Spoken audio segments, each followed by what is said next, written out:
Silence in a room full of 20 wealthy 7-year-olds was rarely a sign of peace. Usually, it meant mischief was being plotted with the precision of a corporate takeover. But today, the silence in room 3B at Oak Ridge Academy was born of exhaustion.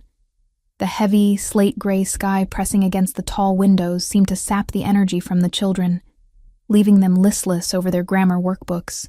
Vanessa Turner stood at the front of the room, her hand gripping the edge of her mahogany desk, until her knuckles turned the color of old parchment. She wasn't looking at the students. She was staring at the sleek black smartphone face down on her planner, willing it not to vibrate again. It had been quiet for 12 minutes. That was the longest interval since sunrise. She smoothed the fabric of her skirt, a nervous tic she had developed over the last 6 months. To the parents who paid $50,000 a year in tuition, Vanessa was the picture of composed dedication. A 29-year-old widow with impeccable credentials, a soft voice, and a resilience that made her an excellent educator. They saw the honey blonde hair pinned back in a chignon and the polite smile. They didn't see the woman who checked the locks on her apartment door 5 times before sleeping. They didn't see the bank alerts for the legal fees she could no longer afford. The phone buzzed against the wood. A short, angry sound. Vanessa didn't flinch visibly, but inside, her stomach twisted into a cold knot.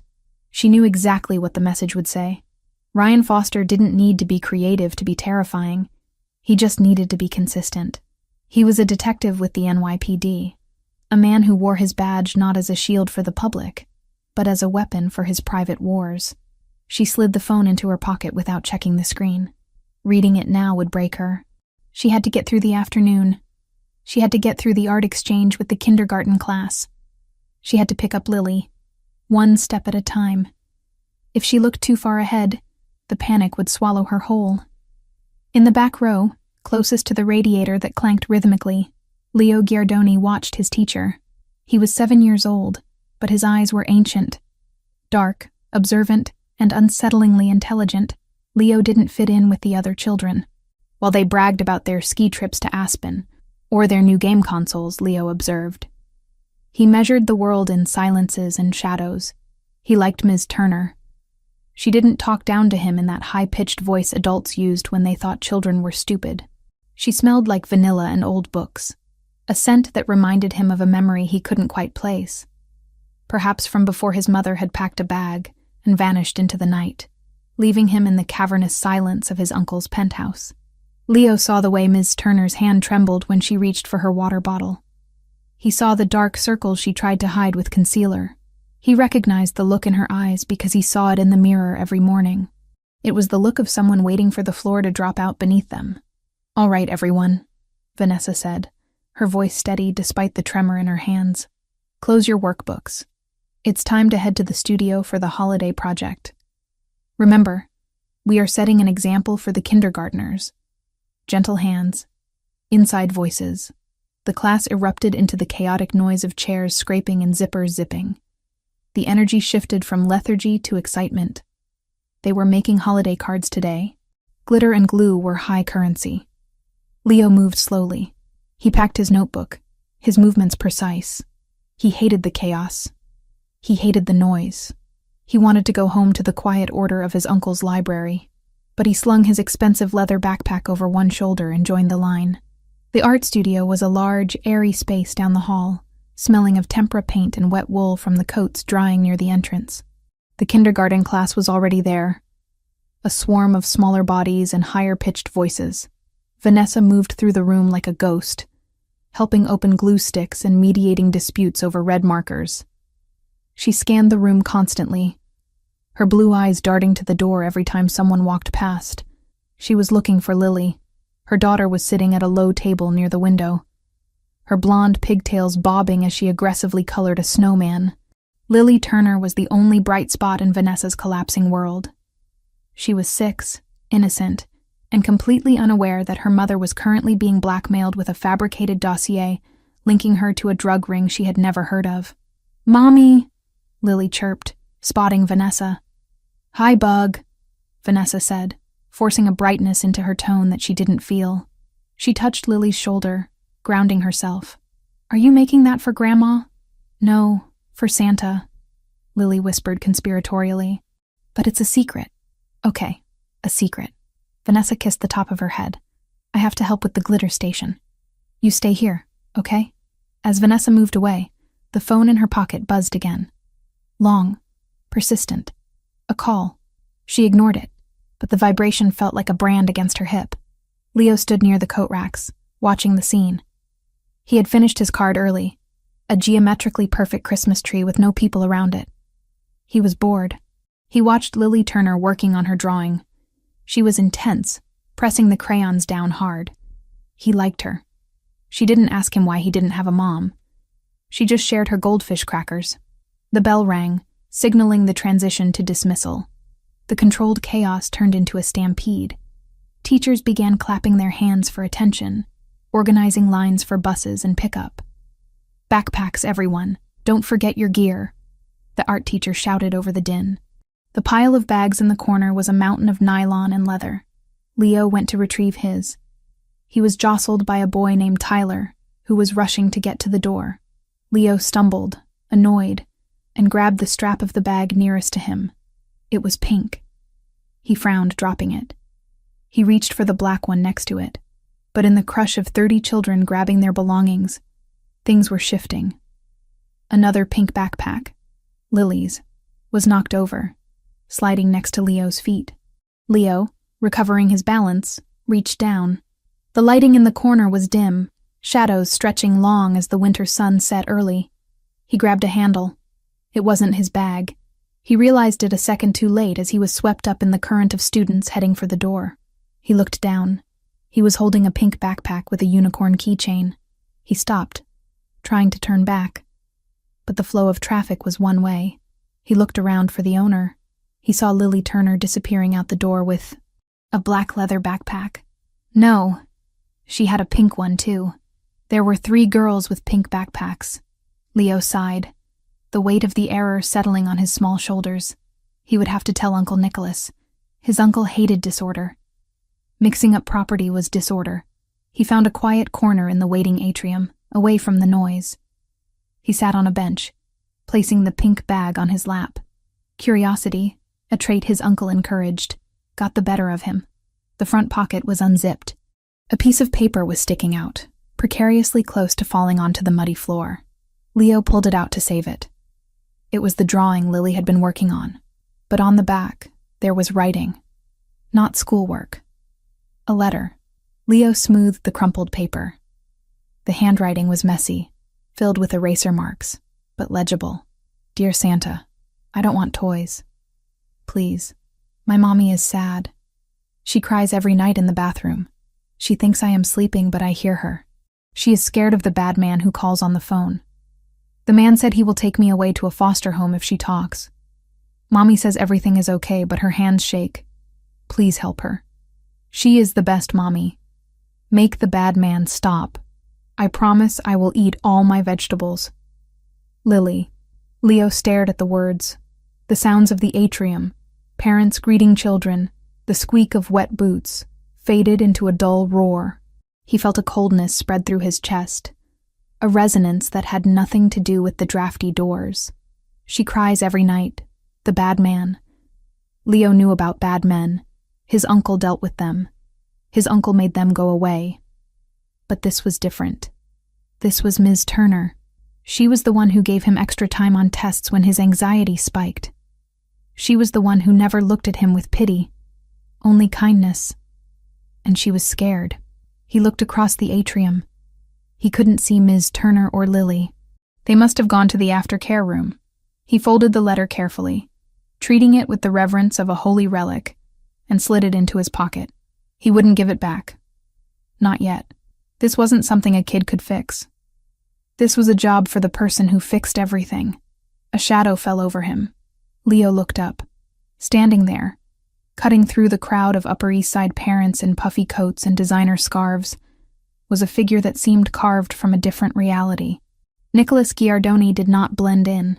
He was tall, over 6'3", with broad shoulders encased in a bespoke Italian suit that cost more than the tuition of the school. He didn't wear a coat, despite the freezing rain. The cold didn't seem to touch him. His hair was dark, swept back, and his eyes were a shade of amber that could be warm whiskey or burning fire depending on his mood. Today, they were neutral, scanning the perimeter like a radar. "Leo," Nicholas said. His voice was deep, a baritone that commanded attention without needing volume. "Uncle Nick," Leo said, standing up.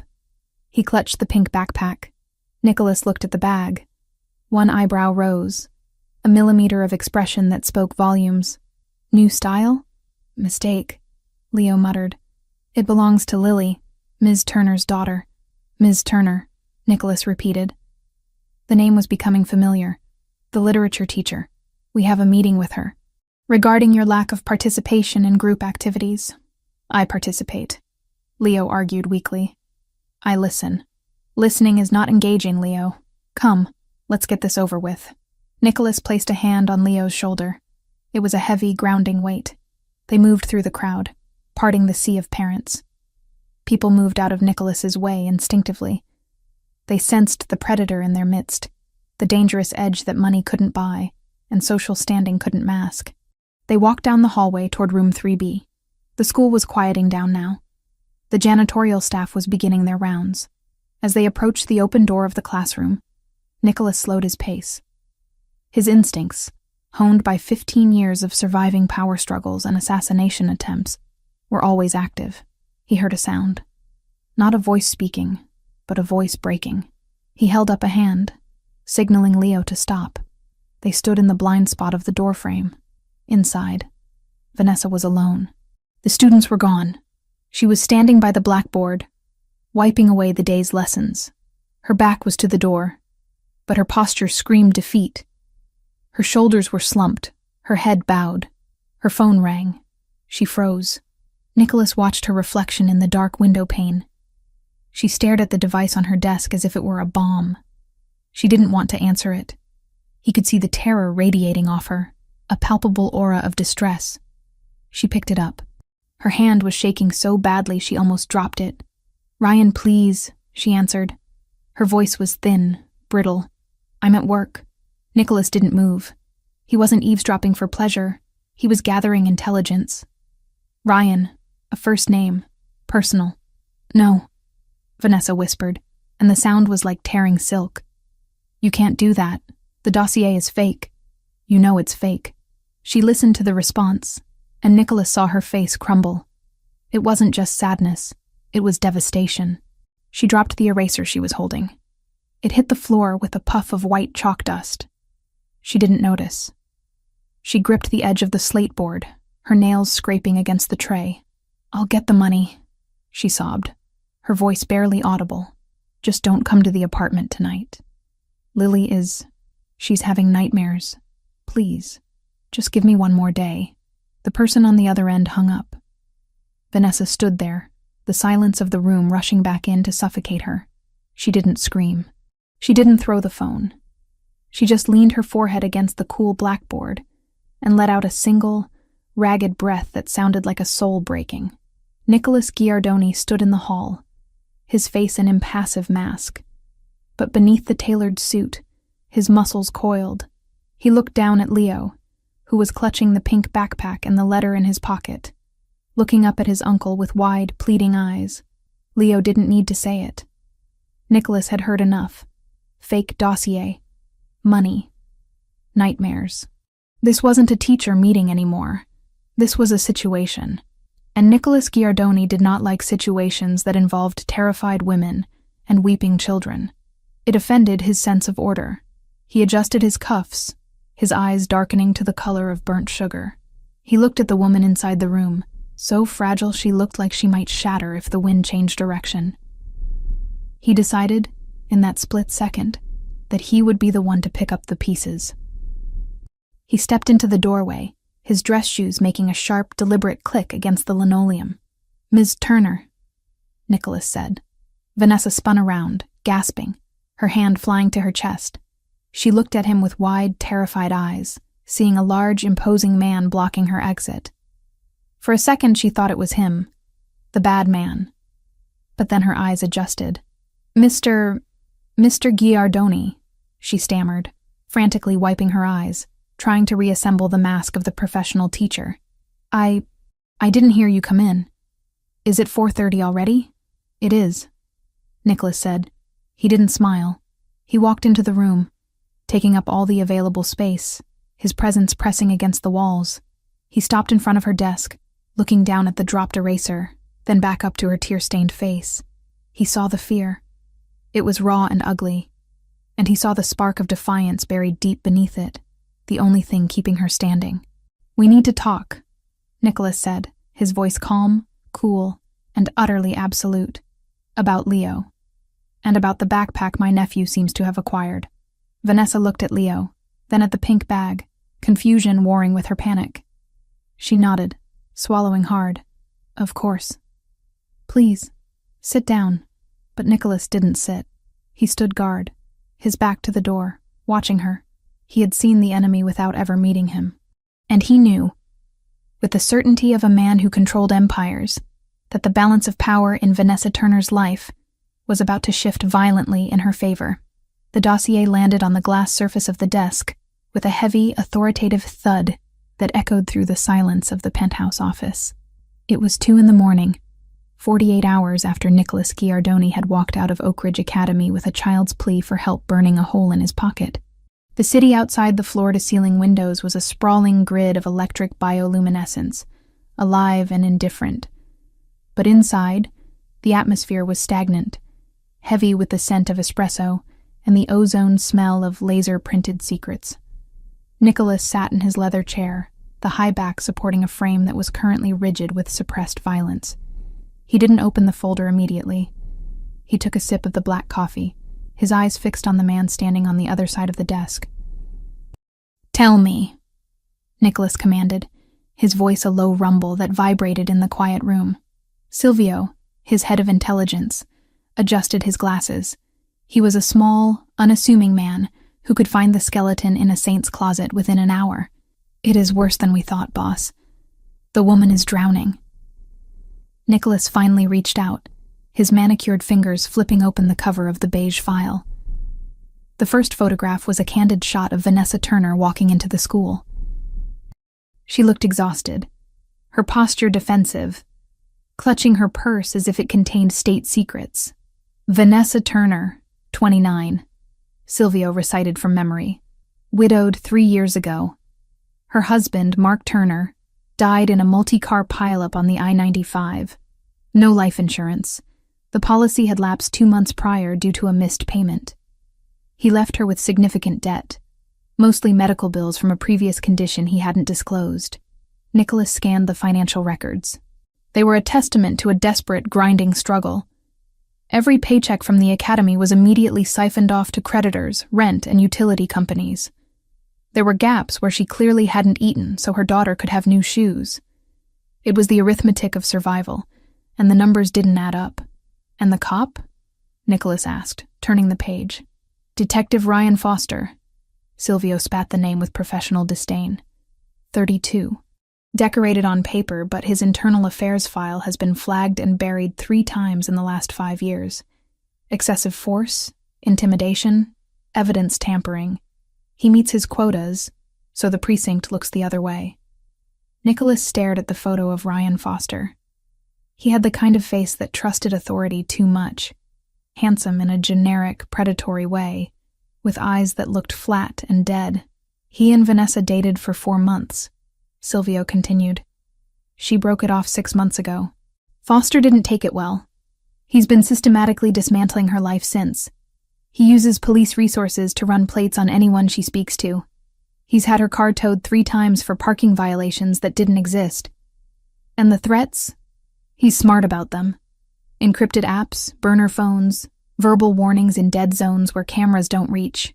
The 'Ndrangheta connection? Confirmed. Silvio nodded gravely. Foster has a gambling problem. He owes 40 grand to a bookie in Queens who kicks up to the Calabrese family. They own him. He runs interference for their street-level pushers in exchange for debt forgiveness. He's desperate, boss. And desperate men are volatile. Nicholas closed the file. The anger he felt wasn't the hot, impulsive rage of his youth. It was cold, structural, and absolute. This man, this badge-wearing thug, was terrorizing a woman who spent her days teaching children how to read poetry. He was using the machinery of the law to crush a mother who was already on her knees. And he had made Lily cry. Nicholas stood up, buttoning his suit jacket. The movement was sharp. "He's escalating." "Yes," Silvio agreed. "We intercepted a text sent to her burner an hour ago. He's losing patience. He's threatening to plant narcotics in her apartment and call CPS. He wants her back, or he wants her destroyed." "Friday," Nicholas said, looking at the calendar on his desk. "Leo has an early dismissal today for the faculty development afternoon. The school will be empty by 3. What are your orders?" Nicholas walked to the window. Looking down at the city he ruled from the shadows. He saw the lights of police cruisers weaving through traffic, symbols of an order that had failed Vanessa Turner. "Prepare the legal team," Nicholas said, his reflection in the glass looking like a specter of judgment. "I want the debt bought. All of it. The hospital bills, the credit cards, the student loans. Buy it quietly through the shell company in the Caymans. By Monday, I want to be the only person she owes anything to. And Foster?" Nicholas turned back, his amber eyes hard as diamonds. "I'll handle Foster myself. He likes to use fear. Let's see how he handles it when it's directed at him." The corridors of Oak Ridge Academy on a Friday afternoon usually vibrated with the frenetic energy of freedom. Teachers and students alike were desperate to escape the ecosystem of learning for the weekend. But today, the atmosphere in the West Wing was heavy, thick with a tension that seemed to emanate from the walls themselves. Vanessa Turner sat at her desk, staring at the gradebook she hadn't updated in 20 minutes. The school was quiet. Lily was already in the faculty child-minding room down the hall, watching a movie with the other staff kids. Vanessa needed to leave. She needed to grab Lily, get in her unreliable Honda Civic, and drive until the city was a speck in the rearview mirror. But she couldn't move. Ryan was outside. She knew it. She could feel him. He wasn't in the parking lot this time. He was inside. He had used his badge to bypass security, claiming he needed to speak to her about a police matter. The security guard, a retired cop himself, had let him through with a nod of camaraderie. Vanessa's hands were shaking as she shoved papers into her tote bag. "Get out. Just get out. Take the back exit." She stood up, swinging the bag over her shoulder. She moved toward the door of her classroom, her heart hammering against her ribs like a trapped bird. She reached for the handle, took a breath to steady herself, and pulled the door open. Ryan Foster was leaning against the lockers on the opposite wall, waiting for her. He smiled. It was a terrifying expression, devoid of warmth, stripping her naked with a single glance. He was wearing his leather jacket and jeans, his badge clipped visibly to his belt, a reminder of his power. "Going somewhere, Ness?" he asked, pushing off the wall and taking a step toward her. Vanessa stepped back, retreating into the classroom. It was a mistake. It gave him permission to follow. Ryan walked in, kicking the door shut behind him with his heel. The latch clicked, a sound that echoed like a gunshot in the empty room. "Leave me alone, Ryan," Vanessa said, her voice trembling despite her best efforts to sound strong. "I have to pick up Lily. Lily can wait," he said, his voice smooth, casual, as if they were discussing the weather. "We need to talk about us. You've been ignoring my texts." "That's rude, Vanessa. I don't like rude. There is no us," she pleaded, backing up until her hips hit the edge of her desk. She was trapped. "Please, just go. If you leave now, I won't report you." Ryan laughed. It was a harsh barking sound. "Report me? To who? My sergeant? He's the godfather of my sister's kid. The precinct is a brotherhood, Ness. You're just a hysterical ex-girlfriend with a history of instability. Who are they going to believe?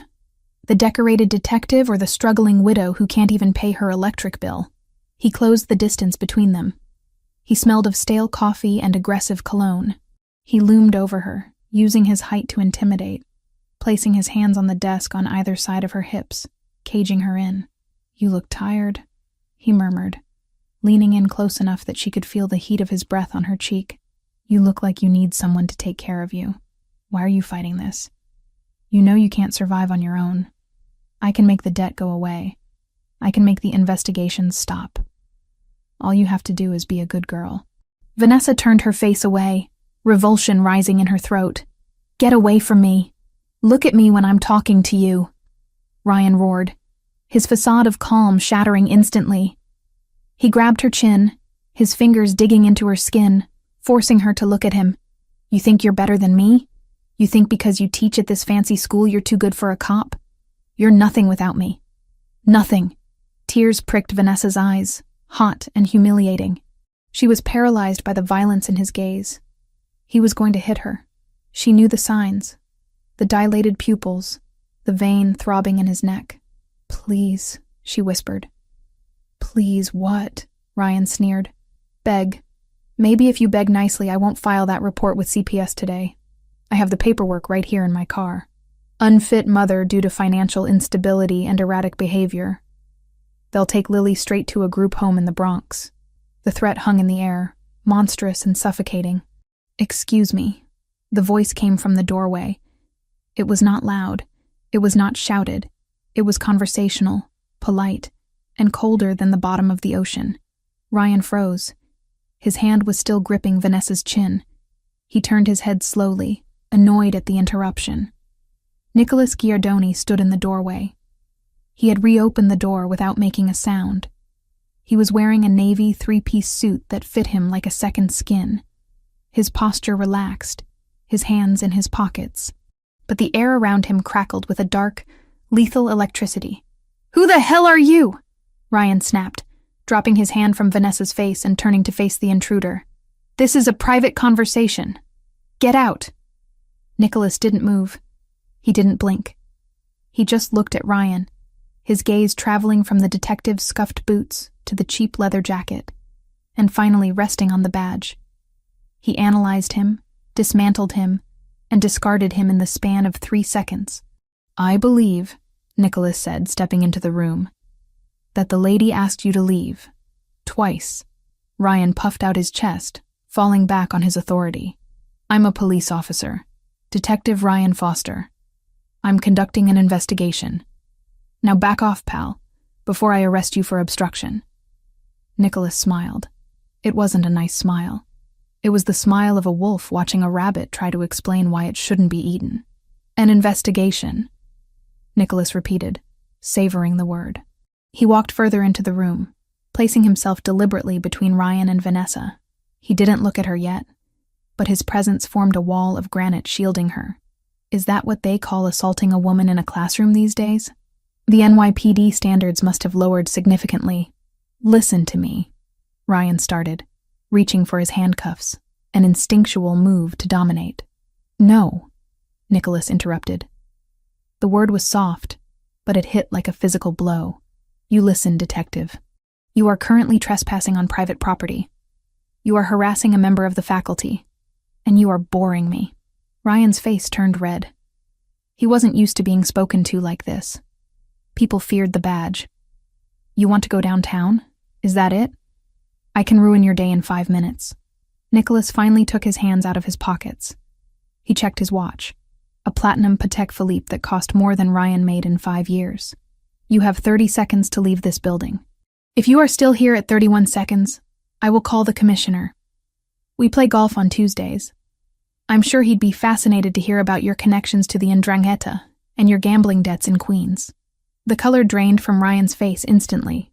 His mouth opened, then closed. The air left his lungs.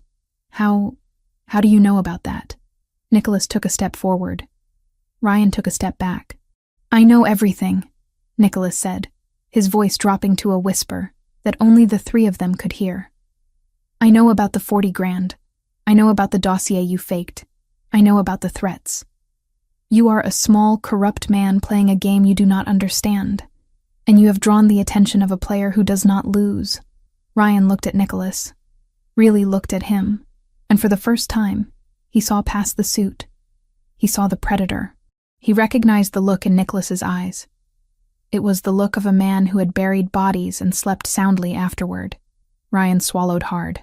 He looked at Vanessa, who was pressing herself against the blackboard, clutching her throat. He wanted to say something, to reclaim some shred of dignity, but his survival instinct screamed at him to run. "This isn't over," Ryan muttered, pointing a shaking finger at Vanessa. You think this guy can save you? He's just another tough guy. Time is up, Nicholas said. Ryan flinched.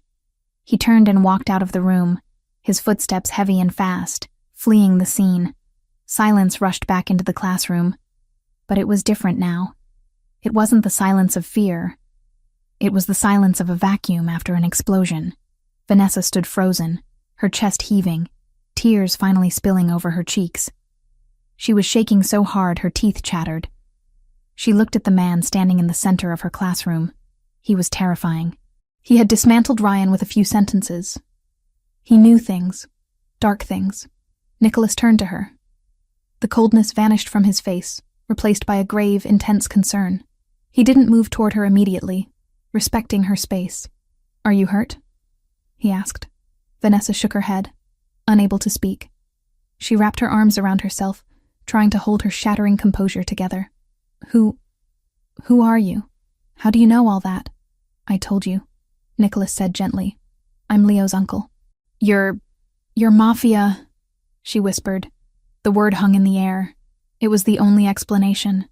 The suit, the power, the knowledge of the Ndrangheta. Nicholas didn't deny it. He didn't confirm it.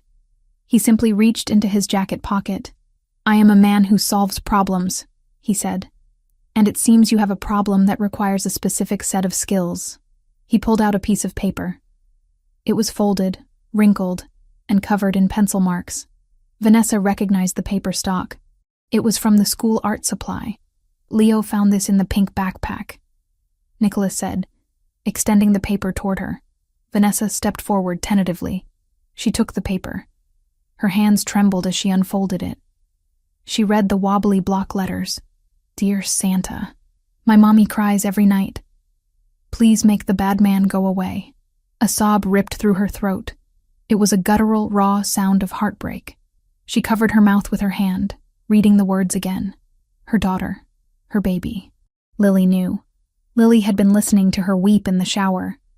Lily was living in terror, writing letters to imaginary figures because her mother couldn't protect her. She gave it to Leo by mistake, Nicholas said softly. Leo gave it to me. He asked me to help. Vanessa looked up at him, her vision blurred by tears. Why? Why would you help us? You don't know me. Nicholas took a step closer. He was close enough now that she could smell him. Expensive sandalwood, crisp linen, and something uniquely masculine. He didn't touch her, but his presence was encompassing. Because no child should have to write a letter like that, Nicholas said, his voice rough with emotion. And no woman should have to face a man like that alone. He gestured to the door where Ryan had fled. I investigated you, Vanessa, he admitted. I know about the debt. I know about your husband. I know you are drowning. I can stop it. All of it. I can make Ryan Foster disappear from your life permanently. I can clear the debt. I can give you security that the NYPD can't even dream of. Vanessa stared at him. It was a deal with the devil. She knew it. He was dangerous. He was part of a world she only read about in crime novels. But looking at him, seeing the fierce intensity in his amber eyes, she didn't feel fear. She felt seen. What do you want in return? She asked, her voice a whisper. Men like you. You don't do favors for free. Nicholas looked at her. He looked at the smudge of chalk on her cheek, the fraying cuff of her sleeve, the desperation in her beautiful face. I want you to be safe, he said simply. That is all. He reached into his pocket again and pulled out a sleek black phone. He placed it on her desk next to the unicorn drawing. This phone is encrypted. Only I have the number. If he comes back, if he even breathes in your direction, you press the contact labeled Nick. Do you understand? Vanessa looked at the phone, then at the letter in her hand. Lily's plea to Santa. Santa hadn't come. But a man in a bespoke suit with the eyes of a wolf had. He'll come back, Vanessa whispered, looking at the door. He always comes back. Let him, Nicholas said, his jaw tightening. Next time he won't find a victim. He'll find me. He nodded to her, a gesture of old-world respect, and turned to leave. Vanessa watched him go. She touched the black phone. The metal was cool against her skin, For the first time in 6 months, the knot of terror in her stomach loosened just a fraction. She wasn't alone anymore. The monster chasing her had just been introduced to a bigger monster, and this one seemed to be on her side. The heavy black cardstock lay on the scratched surface of the teacher's desk, absorbing the fluorescent light overhead. It looked less like a business card, and more like a piece of dark matter that had fallen out of the universe to land between a stack of ungraded spelling quizzes and a jar of pencils. Gold-embossed letters spelled out a name and a number. Nothing else. No title, no company logo, no address. Just Nicholas Giardoni, and a sequence of digits that likely led to a phone that was untraceable by the NYPD. Vanessa stared at it, her chest heaving with the aftershocks of adrenaline. The classroom was empty now, Ryan's aggressive cologne finally dissipating, replaced by the lingering scent of sandalwood and danger that Nicholas had left behind. "I can't do this," she whispered to the empty room. Her voice sounded thin, scraping against the silence. She picked up the card, intending to tear it in half. Accepting help from a man like Nicholas Giardoni wasn't a lifeline. It was a transfer of ownership. She had watched enough news, heard enough whispers in the faculty lounge about who really owned the construction contracts for the new gymnasium. You didn't invite the devil into your living room just because he offered to turn up the heat. But her fingers wouldn't rip the paper. Instead, she traced the raised gold lettering. "I want you to be safe, that is all." His words replayed in her mind, a smooth baritone that felt unnervingly solid compared to Ryan's erratic shouting. Ryan was a storm, violent, unpredictable, noisy. Nicholas was a mountain, immovable, silent, casting a shadow that could either shelter or freeze you to death. "He wants something," she reasoned, her mind racing through the cynical arithmetic of survival she had learned over the last 3 years. Men like that always want something.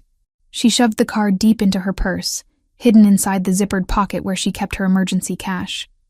She wouldn't use it. She couldn't. But she wouldn't throw it away either. It was a weapon. And when you were walking through a war zone, you didn't discard ammunition, even if you didn't know how to use the gun.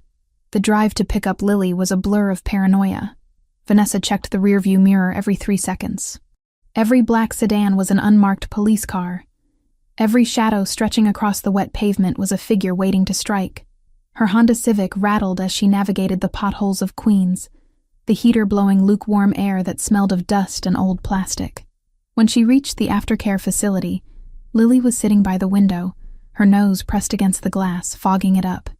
The sight of her daughter, alive, safe, wearing a mismatched outfit, because she had insisted on dressing herself that morning, broke the dam holding back Vanessa's tears. She swallowed them down. She couldn't be weak. Not now. "Mommy."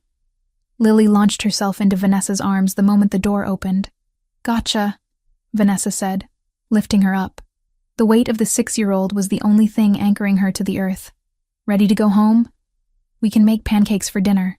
"Breakfast for dinner," Lily cheered, oblivious to the fact that pancakes were on the menu because they were cheap and filling, and the grocery budget for the week was down to $12.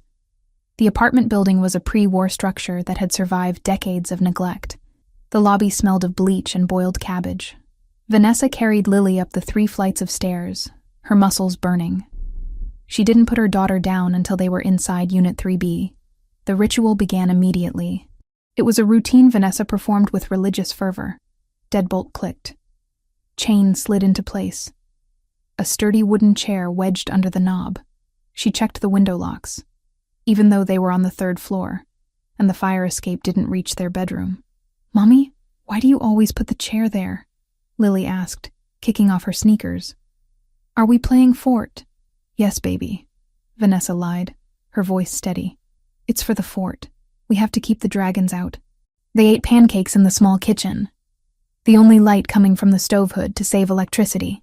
Outside, the wind howled through the alleyway, rattling the loose window frames. Every rattle made Vanessa jump. She watched Lily eat, watching the way syrup stuck to her chin, thinking about the pink backpack and the letter. "My mommy cries every night." Guilt, sharp and toxic, flooded her system. She thought she had been hiding it well. She thought the shower masked the sobbing. But children were radar dishes for emotion.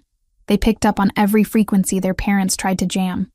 "I love you, Lil," Vanessa said, reaching across the table to squeeze her daughter's hand. "I know," Lily said through a mouthful of fluff. "I love you too, and Santa is going to help us." Vanessa froze. "Santa? I sent him a letter," Lily said matter-of-factly. "Leo said his uncle knows Santa, so it's going to be okay." Vanessa felt a chill that had nothing to do with the drafty window.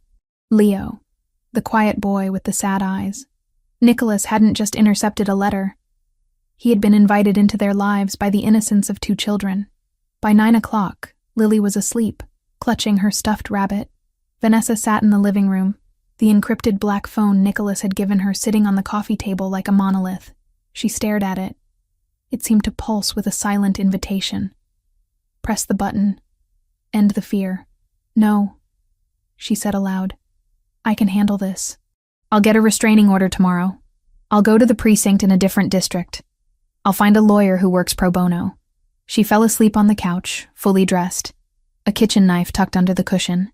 It was a pathetic defense against a man with a badge and a gun, but it was all she had. The sound that woke her wasn't loud. It wasn't a crash or a bang. It was the soft, distinctive click of metal against metal. Vanessa's eyes snapped open. The apartment was pitch black. The digital clock on the microwave read 2:14 a.m. She held her breath, listening. The silence of the apartment felt heavy, pressurized. Had she imagined it? Then she heard it again, a floorboard creaking in the hallway. The one near the bathroom that always groaned when you stepped on the left side. She wasn't alone. Panic, cold and electrifying, surged through her veins. She reached under the cushion for the knife, her fingers closing around the handle. She didn't move. She couldn't scream. If she screamed, Lily might wake up and come out of the bedroom. She had to draw him away from Lily. "Ryan?" she whispered, her voice trembling. Silence. Then, a low chuckle drifted from the direction of the bathroom. "You should fix that lock, Ness." A credit card and a little shoulder was all it took. The chair was a cute touch, though. He was inside. The realization crashed over her like a tidal wave. He had breached the sanctuary. Vanessa stood up, brandishing the knife, her heart hammering so hard it felt like it was bruising her ribs. "Get out. I have a knife. I'll scream." "Scream and you wake the kid," Ryan's voice replied. He wasn't shouting. He sounded calm, amused. "You don't want Lily to see her mommy bleeding, do you?" The threat paralyzed her. She stood in the center of the living room, shaking. She heard footsteps moving away from her, towards the front door. "I left you a present," Ryan said from the entryway. "Check the bathroom mirror. Just a reminder that I can come and go whenever I want." "You're never safe, Vanessa. Not unless I say you are." The front door opened and closed. The latch clicked. He was gone. Vanessa stood frozen for a full minute, waiting for the trick, waiting for him to burst back in. When the silence stretched on, she rushed to the door, slamming the deadbolt home, fumbling with the chain, her hands shaking so violently she could barely coordinate her fingers. She shoved the chair back under the knob, then dragged the small sofa across the room to barricade it further. Only then did she run to the bathroom. She flipped the light switch. The harsh yellow bulb illuminated the small tiled space. On the mirror above the sink, written in thick, greasy red letters, was a message. It wasn't written in marker. It was written in lipstick. A bright, cherry red shade. Vanessa looked down at the counter. Lily's play makeup kit was open. Her favorite princess lipstick had been smashed, the tip broken off, and used to scrawl the threat. "TikTok, teacher." 24 hours. He had touched Lily's things. He had been in here, in the dark, while they slept. He had touched her daughter's toys with his hands. Vanessa dry-heaved, clutching the edge of the sink. The violation was absolute. The restraining order wouldn't work. The different precinct wouldn't work. Ryan was right. He was the law. Or at least he hid behind it well enough to destroy her before anyone noticed. She walked back into the living room. She looked at the kitchen knife in her hand. It looked like a toy. It was useless against the monster circling her house. Her eyes fell on the coffee table, the black phone. She didn't hesitate this time. She didn't think about the morality of the Mafia, or the debt she would incur, or the pride she was swallowing. She thought about cherry red lipstick on a bathroom mirror, and the fact that a man had stood outside her daughter's bedroom door while she slept. She picked up the phone. There was only one contact saved. Nick. She pressed the call button. It rang once. "Talk to me," Nicholas's voice answered. He sounded wide awake, alert, as if he had been sitting by the phone waiting for this exact moment. He was here. Vanessa whispered, her voice breaking into a sob she couldn't suppress anymore. He broke in. He wrote on the mirror with Lily's lipstick. He said, "I have 24 hours. Are you hurt?" The question was sharp, immediate. "No." He left. But he was inside. He touched her things, Nicholas. He touched her things. "Is the door secured?" "Yes. I put the couch in front of it." "Good. Keep it there." There was a rustling sound on the other end, the sound of movement, of fabric shifting. "Do not open that door for anyone but me. I'm coming." "It's 2 a.m., she said senselessly. "You can't." "I'll be there in 15 minutes, Nicholas interrupted. His voice was no longer just calm. It was lethal. It was the voice of a man issuing a death sentence. "Pack a bag. Essentials only. You're not staying there another night." "Where are we going?" "Somewhere he can't reach you. 15 minutes, Vanessa. Stay away from the windows." The line went dead. Vanessa dropped the phone onto the couch and sprinted to the bedroom. She grabbed a duffel bag from the closet. Hands shaking, she threw in clothes for Lily. Pajamas, school uniform, underwear, socks. She grabbed her own toiletries, a pair of jeans, a sweater. She grabbed Lily's favorite stuffed rabbit, Mr. Hops, ensuring it was safe. She moved with the frantic energy of a refugee fleeing a war zone, which, in a way, she was. She sat on the edge of the bed, watching the digital clock. 2:20, 2:25, 2:29. At exactly 2:30, a heavy knock sounded on the door. 3 distinct raps. "Vanessa, it's Nicholas." She ran to the living room. She dragged the sofa back, her adrenaline giving her strength she didn't know she possessed. She undid the locks, the chain, the deadbolt. She threw the door open. The hallway, usually dim and smelling of mildew, was filled with men. There were 4 of them, dressed in black tactical gear that looked expensive and terrifyingly efficient. They were scanning the stairwell, the elevator, the street below. In the center of them stood Nicholas. He wasn't wearing the suit from the afternoon. He was wearing dark jeans, a black cashmere sweater, and a heavy wool coat. He looked bigger like this, broader. He looked like a warlord who had descended from his fortress. He stepped inside immediately, filling the tiny apartment with his presence. He didn't look at her at first. His eyes swept the room, checking corners, checking shadows. "Clear the perimeter," he ordered the men in the hallway. 2 of them moved toward the stairs. 1 remained at the door facing out. Nicholas turned to Vanessa. He reached out, his hands hovering near her arms but not touching, checking her for invisible wounds. "Did he touch you?" "No." She shook her head, tears streaming freely now. He wanted me to know he could." Nicholas's jaw tightened until a muscle feathered in his cheek. He looked toward the bathroom. The mirror. Yes. He walked over, looked inside, and stared at the red message for a long moment. When he turned back, his face was a mask of cold fury. "Silvio," he called out to the man at the door. "Document that, then clean it off. I don't want the girl to see it." "Yes, boss." Nicholas walked back to Vanessa. "Where is she?" "Sleeping. In the bedroom. Get her. We leave now." Vanessa nodded and turned to the bedroom. But she didn't need to go far. Lily was standing in the doorway, clutching Mr. Hops, rubbing her eyes with her free hand. She looked tiny in her oversized pajama shirt. "Mommy?" she mumbled, blinking against the light. "Is the bad man back?" Vanessa rushed to her, falling to her knees to hug her. "No, baby. No. It's okay." Lily looked over Vanessa's shoulder. She saw the large men in the hallway. She saw the man in the black coat standing in their living room. Her eyes went wide. She pulled back from Vanessa and stared at Nicholas. Nicholas didn't loom over her. He didn't stay standing. Slowly, with a grace that belied his size.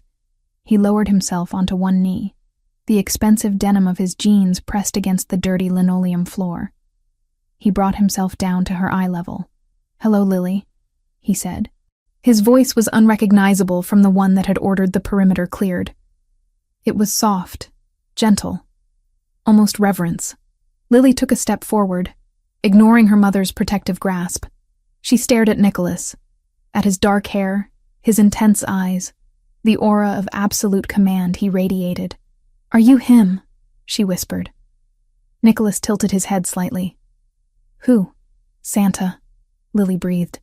"Leo said his uncle knows Santa. Did you get my letter?" Vanessa held her breath. She waited for him to correct her, to laugh, to explain. Nicholas didn't smile. He looked at the child with solemn seriousness. He understood the gravity of belief. He understood that she wasn't asking about a man in a red suit. She was asking about salvation. "I got your letter," Nicholas said, "and I came as fast as I could." Lily's lower lip trembled. "Is the bad man gone?" Nicholas reached out, offering his hand. It was large, scarred, capable of terrible violence, but he held it open, palm up, a gesture of peace. "He's not going to bother you tonight, Lily, and I am going to make sure he never scares your mommy again. That is a promise." "Pinky promise?" she asked, extending her small finger.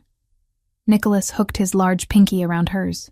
"Blood oath," he murmured, then corrected himself. "The biggest promise there is." Vanessa watched them, her heart twisting in her chest. She saw the way Nicholas looked at her daughter, not as a burden, not as baggage, but as something precious that required defending. She saw the way Lily looked at him, with instant, instinctive trust, and in that moment, the last of Vanessa's resistance crumbled. She looked at the peeling paint on the walls, the flimsy lock on the door, the knife on the couch.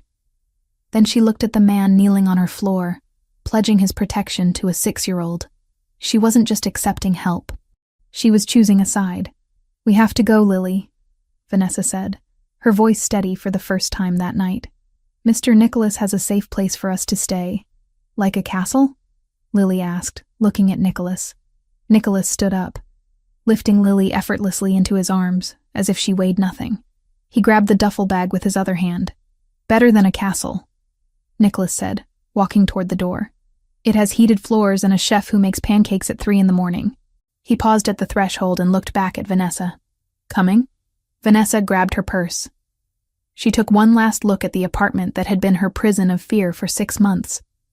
She looked at the chair she had used to barricade the door, now uselessly pushed aside. "Yes," she said. She stepped out into the hallway, flanked by Nicholas's security team. As they walked toward the elevator, Nicholas shifted Lily so she could rest her head on his shoulder. The little girl was already falling back asleep, secure in the arms of the most dangerous man in the city. Vanessa walked beside him. She knew, with a terrifying clarity, that she had just crossed a line she could never uncross. She had invited the darkness in to fight the darkness. But as she looked at Nicholas's profile, grim, determined, and fiercely protective, she realized that for the first time in years, she wasn't walking alone. They stepped into the waiting elevator, the doors sliding shut on her old life, sealing her fate with a soft, metallic chime. The silence of the Upper East Side penthouse was a physical weight, heavy and unfamiliar. For 6 months, Vanessa Turner had lived in a soundscape of fear. The creak of floorboards in a pre-war walk-up, the rattle of single-paned windows in the wind, the phantom vibrations of a phone that signaled another threat. Here, 30 stories above the city, the world was muted by triple-paned glass and thick, plush carpeting that swallowed footsteps whole. Vanessa woke up before the alarm, her body jerking upright in the king-sized bed, her hand instinctively reaching for a weapon that wasn't there. It took her several seconds to calibrate her reality. She wasn't in Queens. The sheets against her skin were high thread-count Egyptian cotton, cool and crisp, not the pilled flannel she had owned for years.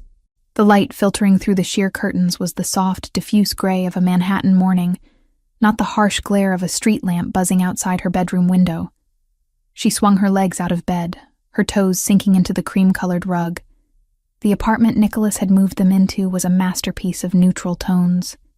Beiges, soft whites, and warm grays, designed to soothe a nervous system that had been firing on all cylinders for too long. It was a fortress disguised as a sanctuary. She moved to the second bedroom, her heart rate spiking until she pushed the door open.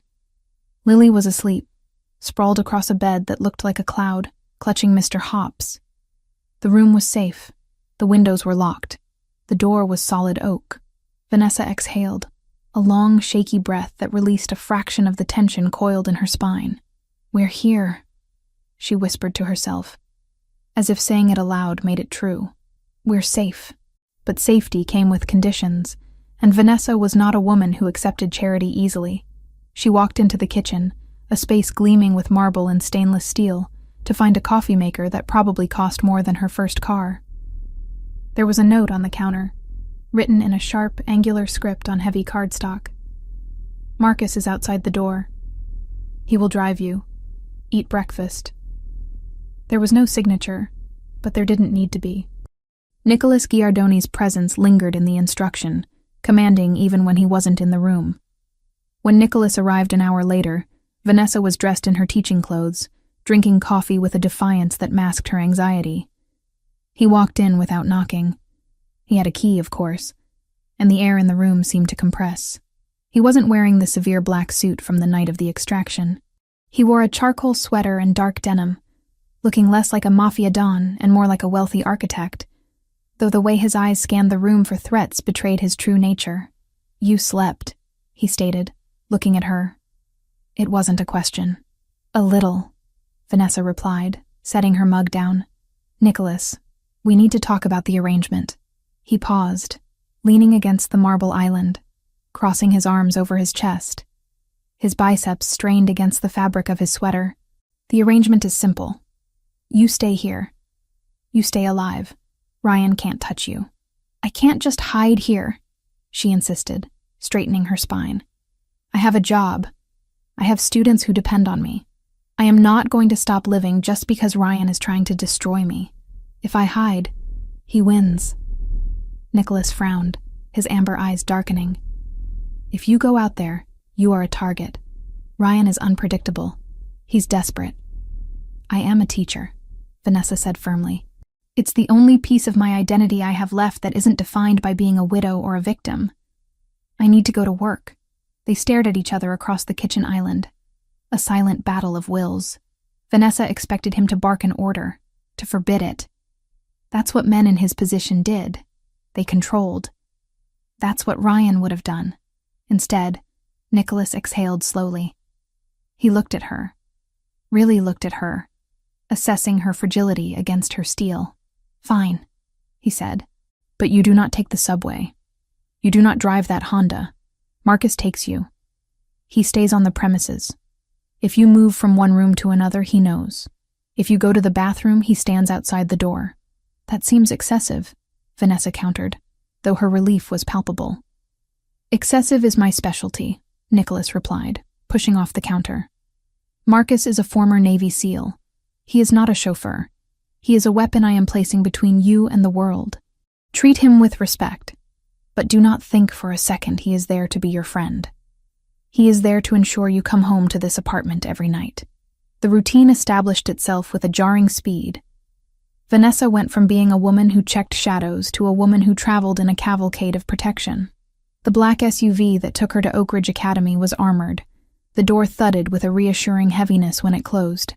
Marcus was a silent giant, a man of few words who scanned the perimeter of the schoolyard with the intensity of a hawk. At first, Vanessa felt conspicuous.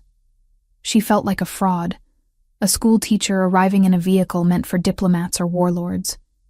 But as the days turned into a week, the shame was replaced by a profound, intoxicating sense of relief. For the first time in 6 months, she could walk from the car to the school entrance without holding her breath.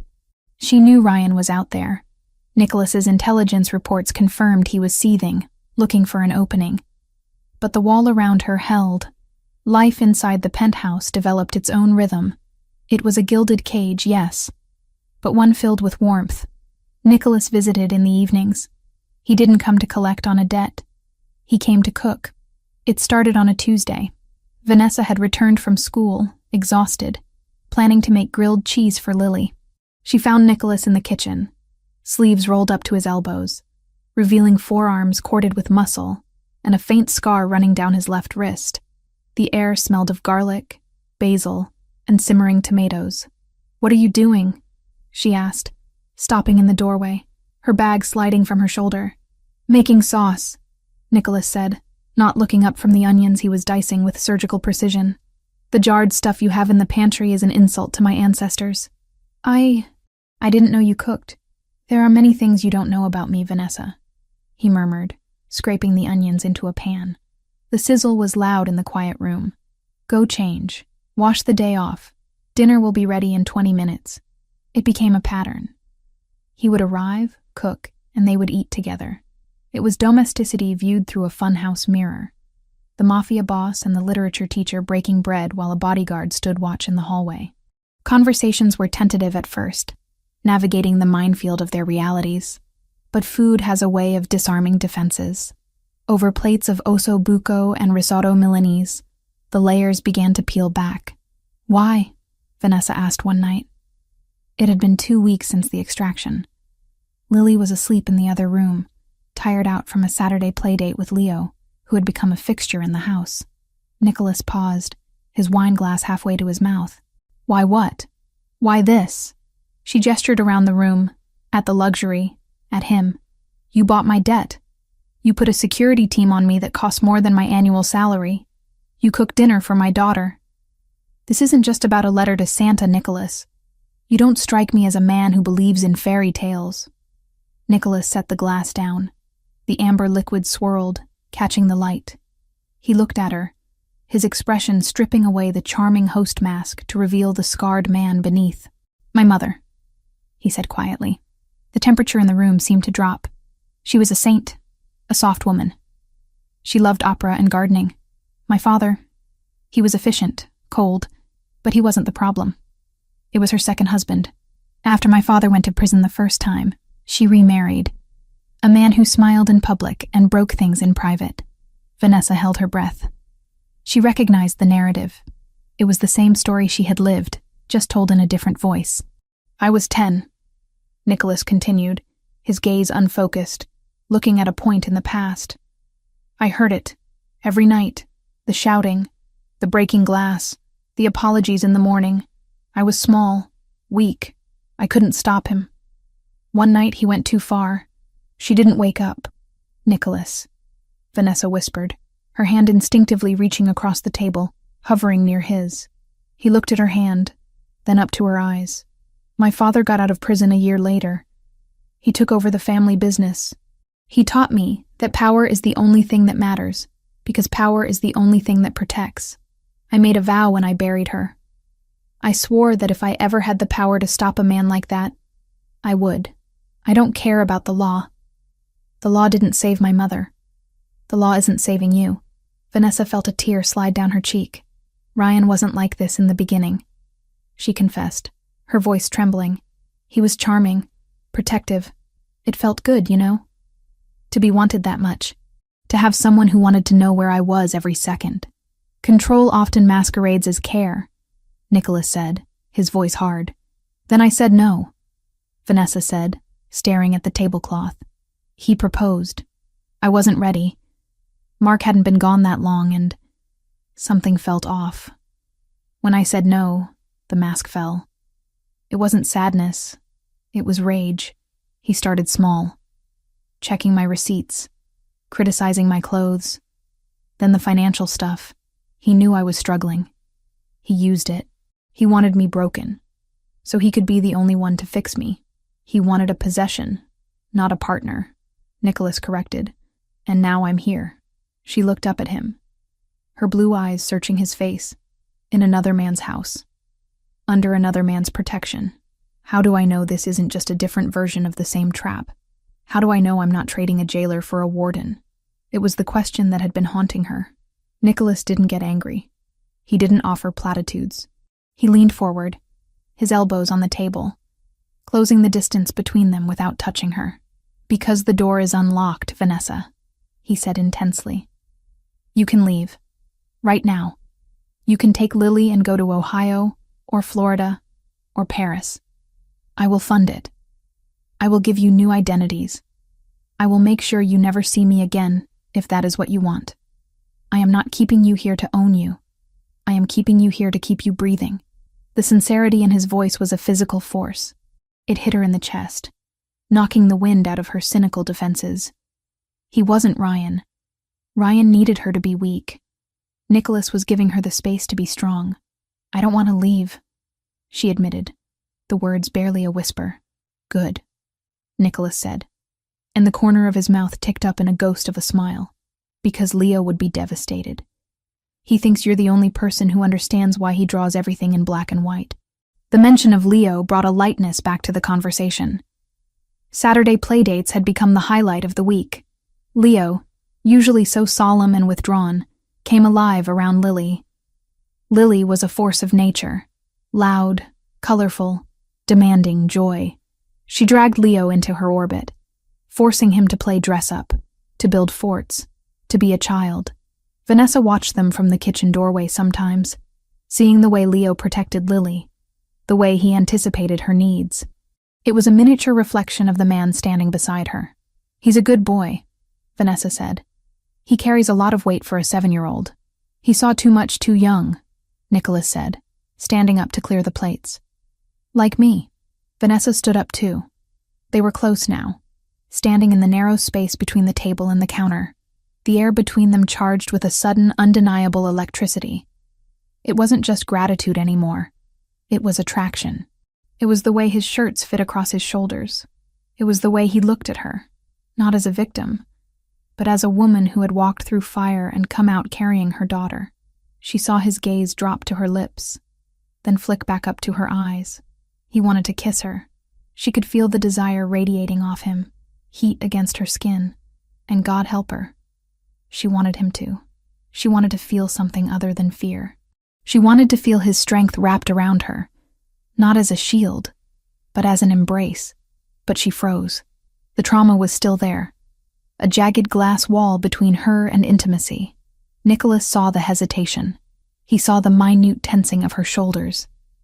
He stepped back immediately, respecting the boundary she hadn't even voiced. I should go, he said, his voice rougher than usual. I have a meeting downtown. Late night.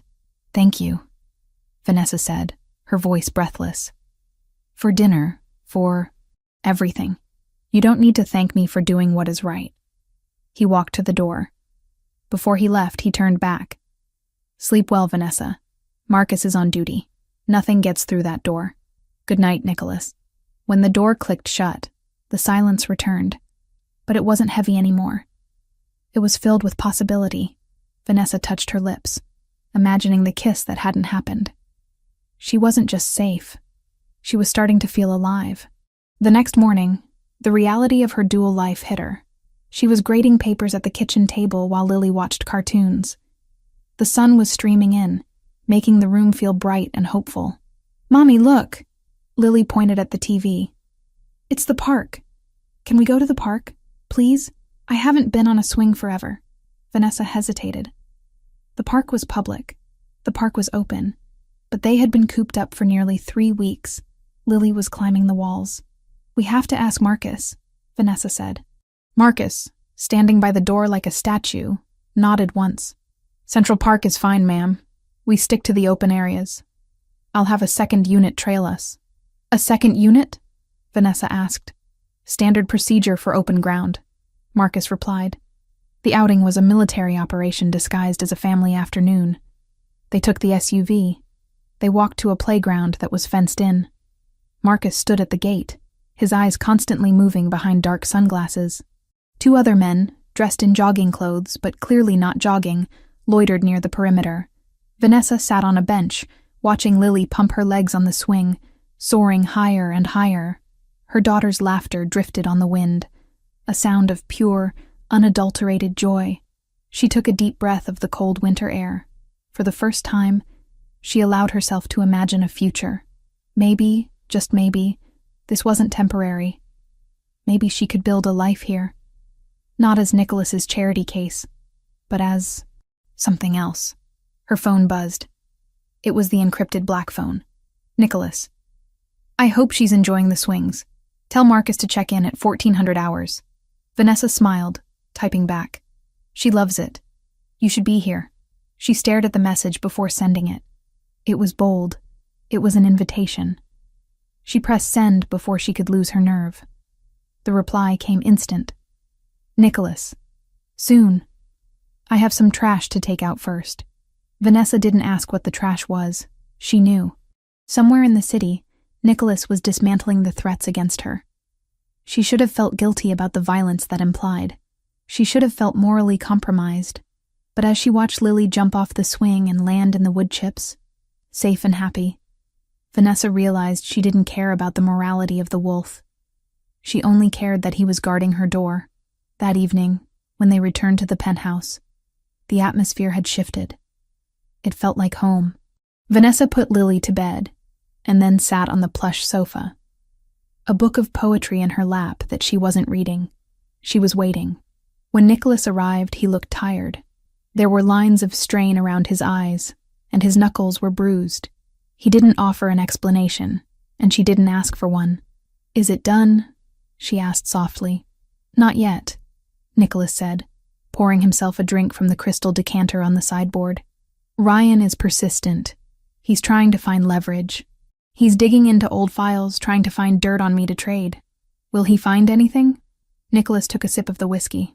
He will find enough to scare a normal man, but he won't find anything that can touch you. I've buried your past, Vanessa. As far as the world is concerned, you are a ghost, until I decide you're not. I don't want to be a ghost, she said, standing up and walking toward him. I want to be real. She stopped in front of him. The bruised knuckles caught her eye. She reached out, taking his hand in hers. His skin was rough, warm. He flinched slightly, then relaxed, letting her hold his hand. You are real, Nicholas murmured, looking down at her. You are the most real thing in my life. You hurt your hand. Occupational hazard. Was it for me? Everything I do now is for you, he said. The intensity of the declaration hung between them. Vanessa raised his hand to her lips.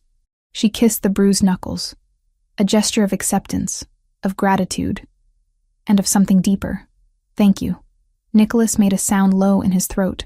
He used his other hand to cup her face, his thumb tracing the line of her cheekbone. Vanessa, I'm not scared of you, she whispered. And for the first time, it was the absolute truth. I'm scared of the world, but not you. I will burn the world down before I let it touch you again. He promised. He leaned in. His lips brushed her forehead, a chaste, protective kiss that felt more intimate than anything she had experienced with Ryan. It was a promise stamped on her skin. Be patient, he whispered against her hair. We are almost there. Just a little longer. Vanessa nodded against his chest. She could wait. She had spent years running. She could spend a few weeks waiting for the war to end.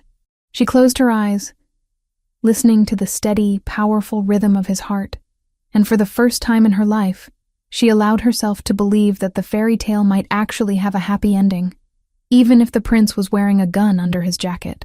The styrofoam cup of coffee had gone cold an hour ago, leaving a bitter, chalky film on Ryan Foster's tongue. He sat in the driver's seat of a nondescript gray sedan, parked 2 blocks down from the wrought iron gates of Oak Ridge Academy. The heater was broken, and the December chill was seeping through the floorboards, numbing his toes inside his boots. But the physical discomfort was nothing compared to the burning, acidic rage churning in his gut. He was invisible. In the last week, Ryan had tried to access Vanessa's file in the NYPD database, only to find himself locked out. He had tried to run a credit check, and the system had flagged his credentials for review. He had driven past her old apartment in Queens, intending to leave another message, only to find it empty, the landlord claiming a corporate entity had bought out the lease. Vanessa Turner had simply ceased to exist. Ryan gripped the steering wheel until the leather creaked. He knew who was behind it. Nicholas Giardoni.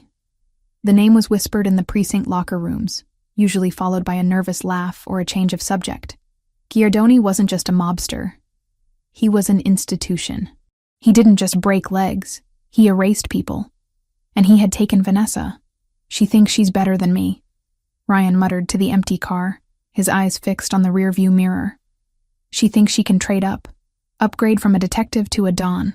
The thought twisted inside him. It wasn't just about losing her anymore. It was about the insult. It was about the fact that she had looked at him with terror, but looked at Giardoni with hope. His phone buzzed on the passenger seat. It was a burner, a cheap plastic thing he had bought with cash. The caller ID was blocked. Ryan picked it up. "Yeah? You said you had a location." A voice rasped on the other end. It was thick with a Calabrian accent, heavy and dangerous. It was the voice of the 'Ndrangheta, the organization Ryan owed $40,000 to. A debt that was currently accruing interest in the form of threats against his kneecaps. "I'm watching the school," Ryan said, his voice dropping. "She's not here yet. But the kid is inside. They pick her up at 3. And the protection? Heavy," Ryan admitted, watching a black armored SUV idle near the loading zone. A man who looked like a tank in a suit, Marcus, was standing by the rear door. "Giardoni's top guys. You can't just grab her. You need a crew. We do not care about the woman," the voice replied coldly. "We want the Giardoni blood, the nephew. The boy is the leverage we need to make Nicholas renegotiate the shipping lanes." Ryan froze. He had called them to get Vanessa back, to scare Giardoni off. But the 'Ndrangheta didn't play lovers' games. They played for territory. "The girl will be with the boy," Ryan said, a flicker of hesitation crossing his mind. "Lily." He didn't want the kid dead. He just wanted the mother back under his thumb. "Collateral damage," the voice said, dismissive. "Give us the route, Foster. And your debt is wiped clean. You walk away free." Free. The word hung in the air, seductive and desperate. Ryan looked at the school gates. He thought about the internal affairs investigation looming over him. He thought about the debt. He thought about Vanessa sleeping in a penthouse while he froze in a broken car. "They take the east exit," Ryan said, his soul hardening into something unrecognizable. "They head north on Madison. There's a construction bottleneck on 86th. They'll have to slow down there." "Good. Don't be there when it happens." The line went dead. Ryan lowered the phone. He felt sick, but he pushed it down. This was Giardoni's fault. If he hadn't interfered, if he hadn't tried to play hero, none of this would be happening. Ryan started the engine. He was just taking back what was his. If things got messy, well, that was just the cost of doing business. Inside the armored SUV, the air smelled of leather and sanitizer. Vanessa sat in the back seat, checking her watch. 2:58 p.m. The routine had become a sedative. The heavy thump of the doors closing, the bulletproof glass that muted the city noise, the stoic presence of Marcus in the front seat. It all created a bubble of invulnerability. "Traffic looks heavy on the avenue, ma'am," Marcus said, his eyes scanning the mirrors. "We might have to take a detour." "That's fine, Marcus," Vanessa replied. She pulled out her phone, the black one Nicholas had given her. "Vanessa, picking them up now. Dinner tonight?" She stared at the message. It felt intimate, domestic. A month ago, she was barricading doors. Now she was coordinating schedules with a crime lord. The shift had been so gradual, so seductive. She hadn't realized how deep she was until she found herself missing him when he wasn't in the room. "Nicholas, I'll be there by 6. I'm bringing dessert. Stay close to Marcus." Vanessa smiled, a soft expression that softened the lines of worry on her face. The doors of the academy opened. A flood of children in uniforms poured out. "There they are," Vanessa said, leaning forward. Lily and Leo walked out together. They were holding hands, a detail that always made Vanessa's chest ache with sweetness. Leo, usually so guarded, looked relaxed. He was carrying Lily's lunchbox while she animatedly told him a story, her hands flying in the air. Marcus stepped out of the vehicle. He moved with a deceptive lethargy, but Vanessa knew he was coiled like a spring. He opened the rear door. "Hop in, guys," Marcus said, his body angling to block the view of the street, creating a human shield for the children. "Mommy!"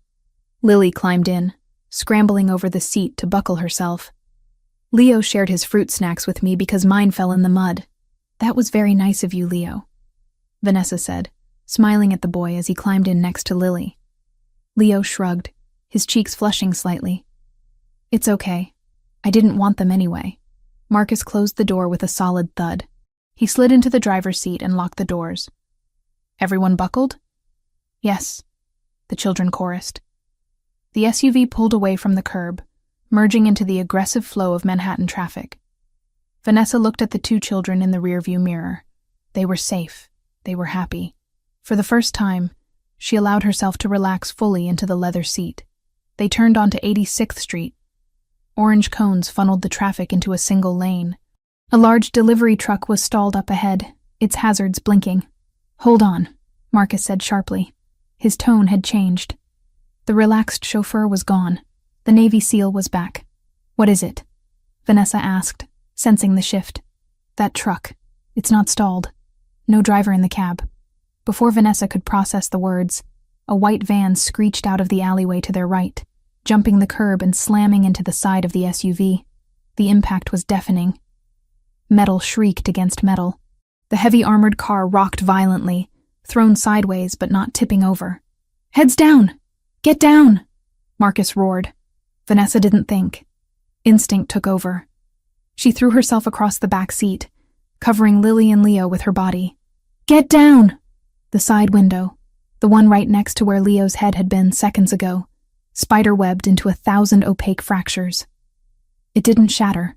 The bulletproof laminate held, but the force of the blow echoed like a sledgehammer. Men in balaclavas were pouring out of the van. They weren't holding guns. They were holding sledgehammers and crowbars, knowing that ballistics wouldn't penetrate the glass easily. They were trying to breach the doors. Thud, thud, thud. The sound of steel hitting the reinforced glass was horrific, a primal pounding that vibrated through Vanessa's bones. Lily was screaming, a high, terrified sound that tore at Vanessa's soul. Leo was silent, curled into a ball, his hands over his ears. Hang on! Marcus yelled. He threw the SUV into reverse. The engine roared, a beast waking up. He slammed the gas, ramming the car behind them to create space. Then he spun the wheel, driving the heavy vehicle up onto the sidewalk, crushing a metal trash can. A gunshot rang out. It wasn't from the attackers. It was Marcus. He had lowered his window just an inch, firing with precision through the gap. One of the attackers dropped his crowbar, clutching his shoulder. The others flinched, retreating for a split second. That second was all Marcus needed. He floored the accelerator. The SUV surged forward, scraping against the brick wall of the building, sparks flying like fireworks past the windows. They smashed through the construction barricade, sending orange cones flying, and burst back onto the open avenue. Vanessa held the children down, her body shaking violently. Stay down. Don't move. Do not move. Mommy. Lily sobbed into the leather seat. I want to go home. We're going home, baby. We're going home, Vanessa chanted, though her eyes were fixed on the shattered spiderweb of the window, realizing how close that hammer had come to her daughter's skull. Marcus was driving like a madman now, weaving through traffic, barking codes into his earpiece. Code red. Package secure but under duress. Sector 4. I need intercept immediately. Vanessa sat up slowly, checking the children. They were physically unharmed, but the terror in their eyes was absolute. Leo was pale, his eyes wide and vacant, retreating into that dark place inside himself. Lily was hysterical, hyperventilating. Vanessa looked out the window. The city looked the same. People walking dogs, shoppers carrying bags. But everything had changed. The war hadn't stayed outside. It had crashed through the door. The penthouse was a fortress under siege. Within minutes of their arrival, the lobby was swarming with Nicholas's men. Marcus carried Leo upstairs. Vanessa carried Lily, refusing to let anyone else touch her. When the elevator doors opened, Nicholas was already there. He looked like a man possessed. His jacket was gone, his tie loosened, his sleeves rolled up. He had a gun holstered at his hip, openly displayed, no longer hiding the reality of who he was. Leo? Lily? He demanded, his voice tight with panic. They're physically fine, Marcus reported, his voice devoid of emotion. The vehicle took the brunt. The glass held. Nicholas let out a breath that sounded like a curse. He moved toward them, reaching out for Leo, pulling his nephew into a fierce embrace. Then he turned to Vanessa and Lily. He reached for them. Vanessa stepped back. The movement was sharp, a recoil. She held Lily tighter against her chest, her eyes blazing with a fire Nicholas had never seen before. It wasn't fear. It was rage. Pure, white-hot maternal fury. "Don't," she hissed. Nicholas froze, his hand suspended in the air. "Vanessa, let me check." "You said they were safe," she screamed. The sound echoed off the marble walls, startling the security team. "You promised me. You said Ryan couldn't touch us here." "This wasn't Ryan," Nicholas said, his voice dropping, trying to de-escalate. "This was the Ndrangheta. They were trying to take Leo." "I don't care who it was," Vanessa yelled, tears finally spilling over, hot and angry. "My daughter was in a car that was being smashed with sledgehammers. There were guns, Nicholas. A man was shot 2 feet away from my 6-year-old. She was shaking, the adrenaline crash hitting her hard. She put Lily down, guiding her toward the bedroom where a nanny, one of Nicholas's vetted staff, was waiting to comfort the children. "Take them," Vanessa ordered the woman. "Hot chocolate, cartoons. Close the door and turn the volume up. Do not let them come out."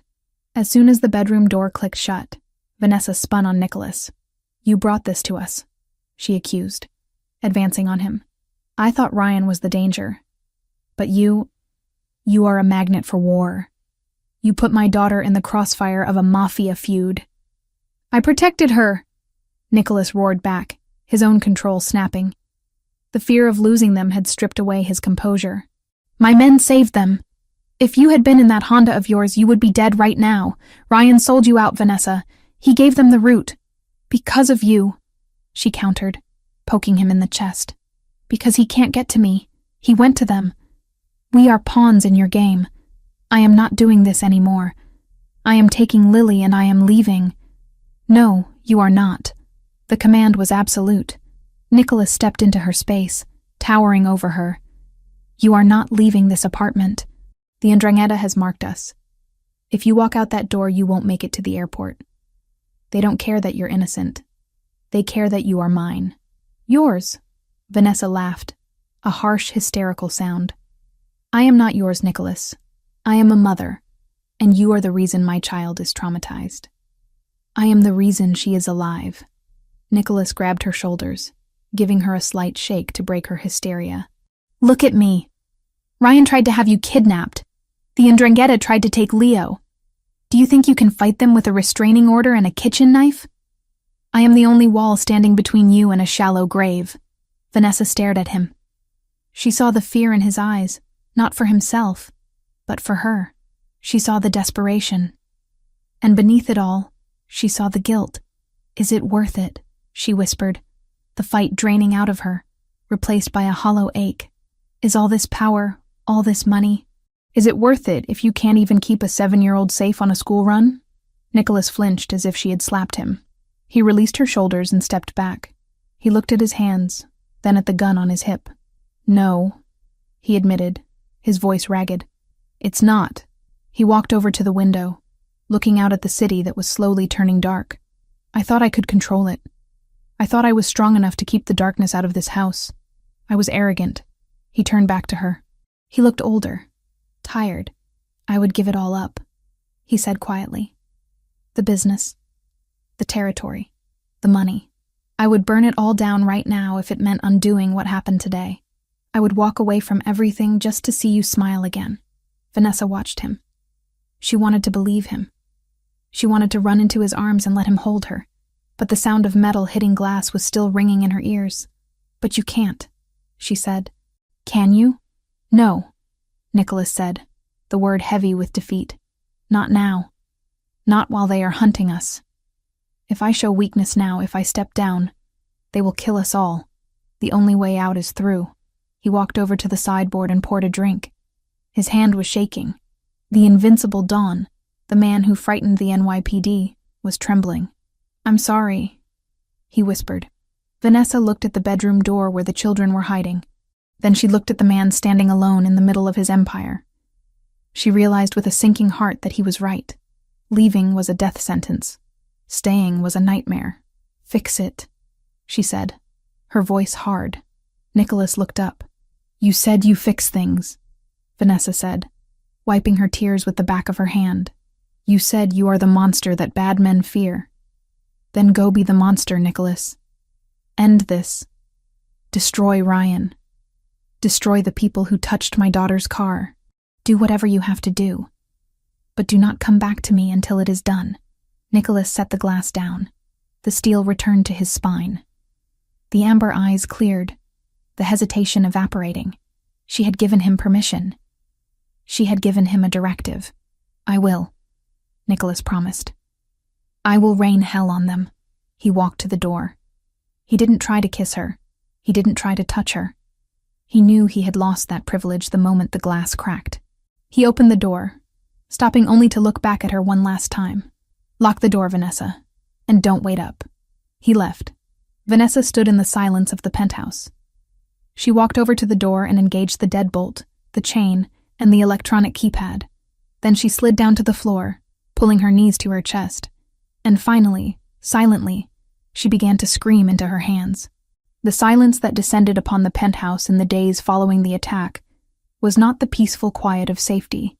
It was the suffocating stillness of a holding cell.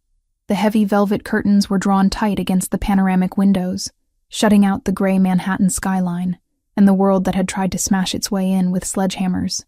Inside, the air was recycled and stale, thick with the unsaid and the undone. Vanessa Turner had retreated. She had turned the guest suite into a bunker, barricading herself and Lily inside with a ferocity that even Marcus, the stoic bodyguard, dared not challenge. For 48 hours, she existed in a twilight state of maternal vigilance. She watched Lily sleep, counting every breath, flinching at every whimper. When Lily was awake, Vanessa was a manic conductor of distraction, filling the air with cartoons, coloring books, and forced cheerfulness, terrified that silence would allow the trauma to settle into her daughter's bones permanently. But trauma is a gas. It expands to fill the space available. On the third night, the dam broke. It was 3 a.m. The penthouse was asleep, or pretending to be. Vanessa was dozing in the armchair next to the bed, her neck stiff, her hand resting on Lily's duvet. Lily sat up with a gasp that tore through the room like fabric ripping. It wasn't a slow waking. It was an instant, violent ejection from sleep. "No! No! The glass!" Lily screamed, thrashing against the sheets. "Mommy! The hammer!" Vanessa was on the bed in a heartbeat, gathering the small, trembling body into her arms. "I'm here, baby. I'm here. It's just a dream. You're safe." "They're coming in!" Lily shrieked, her eyes wide and unseeing, trapped in the loop of the memory. She clawed at Vanessa's shirt, her fingernails digging in, frantic for purchase. "The bad men! Don't let them take Leo!" "Shh, shh! Nobody is taking anyone!" Vanessa rocked her, tears pricking her own eyes. She felt helpless. Her love, usually a shield, felt like tissue paper against this terror. "Lily, look at me. Look at Mommy." But Lily couldn't hear her. The panic attack was a spiraling vortex. She was hyperventilating, her small chest heaving, her face turning blotchy and red. The bedroom door opened. Vanessa's head snapped up, a snarl rising in her throat, ready to defend the perimeter. Nicholas stood there. He was barefoot, wearing loose sweatpants and a black t-shirt that clung to his frame. His hair was messy, his face shadowed with stubble. He didn't look like the Don. He looked like a man who hadn't slept in 3 days because he was haunting his own hallway. "Get out," Vanessa hissed, though the venom was weak. "She doesn't need to see you." Nicholas ignored her. He didn't look at Vanessa. His focus was entirely on the screaming child. He walked to the bed, moving with a deliberate slowness to avoid startling them further. "Lily," he said. His voice was not the command of a boss. It was a rumble, deep and grounding, like the earth shifting. Lily didn't stop screaming, but the pitch changed. She registered his presence. Nicholas sat on the edge of the bed. He didn't reach for her. He simply sat there, a solid, immovable object in the chaos. He began to speak, but not in English. Ascolta, piccola guerriera. Il buio ha paura della luce. The Italian flowed from him, melodic and rhythmic. It was a stark contrast to the harshness of the screams. Vanessa watched, stunned into silence. In English, it meant, "Listen, little warrior. The dark is afraid of the light. No monster could touch her while the dragon was awake. And he was here. Non c'è mostro che possa toccarti quando il drago è sveglio. E il drago è qui. Sono qui." Lily's sobbing hitched. She looked at him, her tear-filled eyes wide. The strange words were a distraction, pulling her brain out of the panic loop. "What?" she hiccuped, sniffing loudly. Nicholas leaned in slightly, his amber eyes soft in the dim light. "It's an old spell," he lied effortlessly.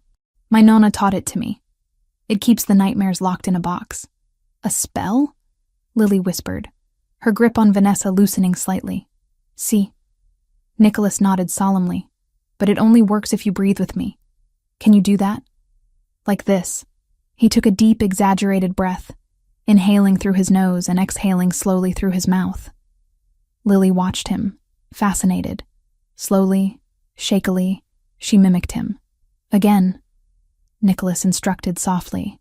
In and out, pushing the bad dreams away. They breathed together for 5 minutes, the large, dangerous man and the small, frightened girl. Vanessa watched from her position on the pillows, feeling her own heart rate synchronize with theirs. She saw the tension drain out of Lily's shoulders. She saw the terror recede, replaced by exhaustion. "Is the glass fixed?" Lily asked, her voice small and sleepy. "The glass is stronger now," Nicholas promised. "I made it out of diamonds this time. Nothing breaks diamonds." "Okay," Lily murmured. Her eyelids fluttered. She leaned back against Vanessa, but her eyes stayed on Nicholas. "Stay?" Vanessa stiffened. She looked at Nicholas. This was the man who had brought the war to their doorstep. But looking at him now, seeing the raw pain and tenderness in his face, she couldn't send him away. "Stay," Vanessa whispered, giving him permission. Nicholas nodded. He shifted, sitting on the floor with his back against the bed frame, keeping vigil. Lily fell asleep within minutes. Silence returned to the room, but it was different now. It wasn't hostile. It was heavy with shared burden. "I didn't know you spoke Italian to her," Vanessa said softly into the dark. "I speak the language of whatever works," Nicholas replied without turning around. "My mother used to sing to me after the bad nights. I don't sing, so I improvise." "You called her a warrior," Vanessa noted. "Piccola guerriera." "She is," Nicholas said. "She survived a siege at 6 years old. She is braver than most of my captains." "She shouldn't have to be brave," Vanessa said, the bitterness creeping back in. "She should just be a child." "I know," Nicholas said. The weight of his guilt was a palpable thing in the room. "I know, Vanessa." He stayed until dawn broke, disappearing before Lily woke up, leaving only the scent of sandalwood and the memory of his low voice in the dark. The next afternoon, Vanessa finally emerged from the bedroom. She needed coffee. She needed to feel like a human being and not just a sentry. The penthouse was quiet. Marcus was posted by the front door reading a tactical manual. The chef had left a tray of pastries that had gone stale. Vanessa walked into the living room and stopped. Leo was there. He was lying on his stomach on the Persian rug, surrounded by crayons and markers. He was drawing with a furious intensity, his tongue poking out of the corner of his mouth. He looked up when he heard her. His face was pale, his dark eyes shadowed. He looked smaller than usual. "Hi, Miss Turner," he said quietly. "Hi, Leo," Vanessa said, forcing a smile. She felt a pang of guilt. In her obsession with protecting Lily, she had forgotten that Leo had been in that car too. He had seen the hammers. He had heard the gunshot, and he didn't have a mother to hold him through the nightmares. She walked over and sat on the floor beside him. "What are you drawing?" Leo didn't answer immediately. He picked up a gray marker and shaded a section of the paper. Then he pushed the drawing toward her.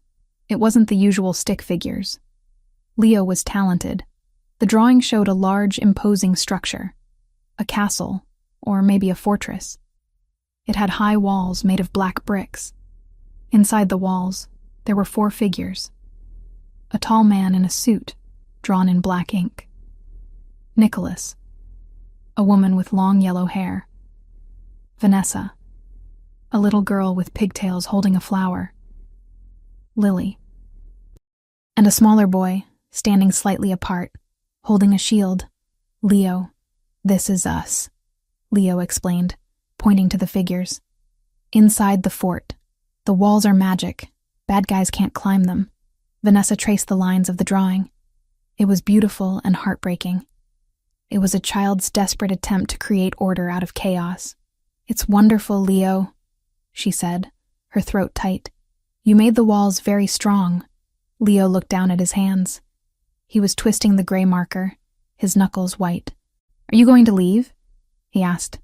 The question was barely a whisper, but it hit Vanessa with the force of a physical blow. She looked at him. What? My mom left, Leo said, his voice trembling but his eyes dry. He had learned not to cry a long time ago. She said it was too scary. She said Uncle Nick's life was too loud. She packed a bag and she left in the middle of the night. She didn't take me. Vanessa felt the air leave her lungs. Nicholas had mentioned his sister left, but he hadn't explained the mechanics of it. He hadn't explained that she had abandoned her son to save herself. I heard you yelling, Leo continued, looking up at her with a terrifying vulnerability. You yelled at Uncle Nick. You said you were taking Lily. You said you were leaving. Vanessa remembered the scene in the hallway. The rage. The accusations. She hadn't realized Leo was listening. Of course he was listening. He was always listening. Leo, if you go, Leo said, his voice cracking. Who is going to watch Lily? Uncle Nick is busy. He has to fight the bad men. If you go, Lily will be alone. And I don't want to be alone again. He wasn't asking her to stay for Nicholas. He wasn't asking for himself, really. He was asking because he viewed them as a unit, a fragile ecosystem that his mother had destroyed once before. He was terrified that the pattern was repeating, that the women he loved always left, because the Giardoni blood was a curse.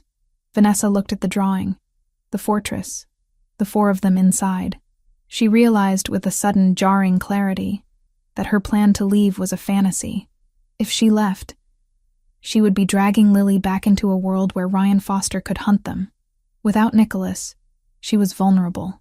But more than that, if she left, she would be confirming Leo's worst fear, that he was unlovable, that he was too much trouble, that he was destined to be abandoned. She thought about Nicholas on the floor last night, breathing with Lily. She thought about the car, Marcus taking a bullet to get them out. They weren't just her protectors. They were her family, dysfunctional, dangerous, and scarred. But family. Vanessa reached out and pulled Leo into her arms. He stiffened for a second, then melted, burying his face in her shoulder. He didn't cry, but he held onto her shirt with a grip that spoke of desperation. I'm not going anywhere, Leo, she whispered fiercely into his hair. I promise. I am not like your mom. I don't run. You promise? He muffled against her shoulder. I promise. We are going to stay in the fort, all of us. She held him until he pulled away, looking relieved but still wary. Can I give this to Uncle Nick? He's in his office. He's sad too. Yes, Vanessa said, standing up and smoothing her shirt. A new resolve hardened in her chest. The fear was still there, but it was no longer steering the ship. Actually, I'll go with you. I need to talk to him. The door to Nicholas's study was ajar. The room was dark, illuminated only by the glow of multiple computer monitors and the amber light of a desk lamp. Vanessa stood in the doorway, telling Leo to go play with Lily for a bit. She watched Nicholas for a moment before he noticed her. He was sitting behind the massive oak desk, but he wasn't working. He was staring at a wall of monitors showing CCTV feeds of the city. A glass of whiskey sat untouched near his hand. He had shed the armor of the dawn. He looked like a man serving a life sentence in his own mind. Scattered across the desk were photographs. Surveillance shots of Ryan Foster. grainy images of men getting into vans, maps of the Ndrangheta territories. He looked up when she stepped inside. His eyes were red-rimmed, dull. He didn't straighten up. He didn't put the mask back on. "I told Marcus to keep the perimeter tight," Nicholas said, his voice rough. "You shouldn't be wandering around." "I'm not wandering," Vanessa said, walking into the room. She felt strange, calm, focused. The hysteria of the attack had burned itself out, leaving behind cold ash and determination. "I'm looking for you." Nicholas laughed, a dry, humorless sound. "You found me, drunk and useless." "You're not drunk," she noted, pointing to the full glass. "And you're not useless. You're just wallowing." Nicholas looked at her, surprised by her tone. "I almost got your daughter killed, Vanessa. I think I'm entitled to a little self-loathing." "Leo thinks you're sad," she said, stepping closer to the desk. "He thinks I'm going to leave like his mother did. He thinks it's happening all over again." Nicholas flinched. "I will explain it to him. I will tell him I sent you away for your own safety." "You're not sending me anywhere," Vanessa said firmly. Nicholas sat up straighter. "Vanessa, we discussed this. It's not safe. The Ndrangheta is going to come for me whether I am here or in Ohio," she interrupted. "Ryan is going to hunt me whether I have your name attached to me or not. I stopped running the night I called you. I'm not starting again." She walked around the desk. She stood next to his chair. She looked at the surveillance photos. She saw Ryan Foster's face, arrogant, laughing with another cop. She felt a surge of hatred so pure it almost frightened her. "I was angry yesterday," Vanessa said quietly. "I blamed you. And maybe part of it is your fault. But Ryan is the one who made the call. Ryan is the one who sold a child to wolves to save his own skin. He is a dead man walking," Nicholas said, the lethality returning to his voice. "Good," Vanessa said. She turned to face him. "But I don't want you to just kill him, Nicholas." Nicholas looked at her, confused. "What? If you kill him, he becomes a martyr. A cop killed in the line of duty. The department will rally. They'll come after you with everything they have. And we'll never be free. We'll spend the rest of our lives looking over our shoulders." She reached out and touched the drawing Leo had given her, which she had placed on the desk. The fortress. "I don't want to hide in a fortress forever," she said. "I want to live. And to do that, we have to destroy them completely. Not just their bodies. Their lives." Nicholas stared at her. He saw the shift. He saw the woman who had been trembling in a classroom replaced by someone who was learning to wield power. He stood up, towering over her, but this time it wasn't intimidating. It was equalizing. "You're right," he murmured, admiration flickering in his eyes. "Killing Ryan is easy. Destroying him, that takes finesse." He reached for a file on the corner of the desk. He flipped it open. "I have been building a case," Nicholas said, his voice gaining strength. "Real evidence. Not planted, not faked. Voice recordings of him negotiating with the Calabrians. Bank transfers to offshore accounts. Video of him accepting bribes. It's enough to put him away for 20 years. It's enough to burn down the entire precinct's corrupt leadership." "Why haven't you used it?" "Because it exposes my sources," Nicholas admitted. "It requires me to step into the light, to use legal channels. It's risky. It breaks the code of silence." "Break it," Vanessa said. "The code didn't save your mother. The code didn't save Leo's mom. Rewrite the rules." Nicholas looked at the surveillance map. "And the Ndrangheta. They are businessmen, aren't they?" Vanessa asked, echoing something he had told her once. "Make it bad business to hunt us." Nicholas nodded slowly. The gears were turning. The strategist was waking up. They are overextended in the port. If I cut their supply chain, if I offer their rivals a percentage of the shipping lanes in exchange for neutrality, I can isolate them. I can make them bleed money until they beg for a truce. "Then do it," Vanessa said. "Do it all. Burn Ryan to the ground with the truth. Starve the Ndrangheta. And when the dust settles, we decide what happens next." "And what happens next?" Nicholas asked, his voice low, intimate. He stepped closer, invading her space, testing the waters.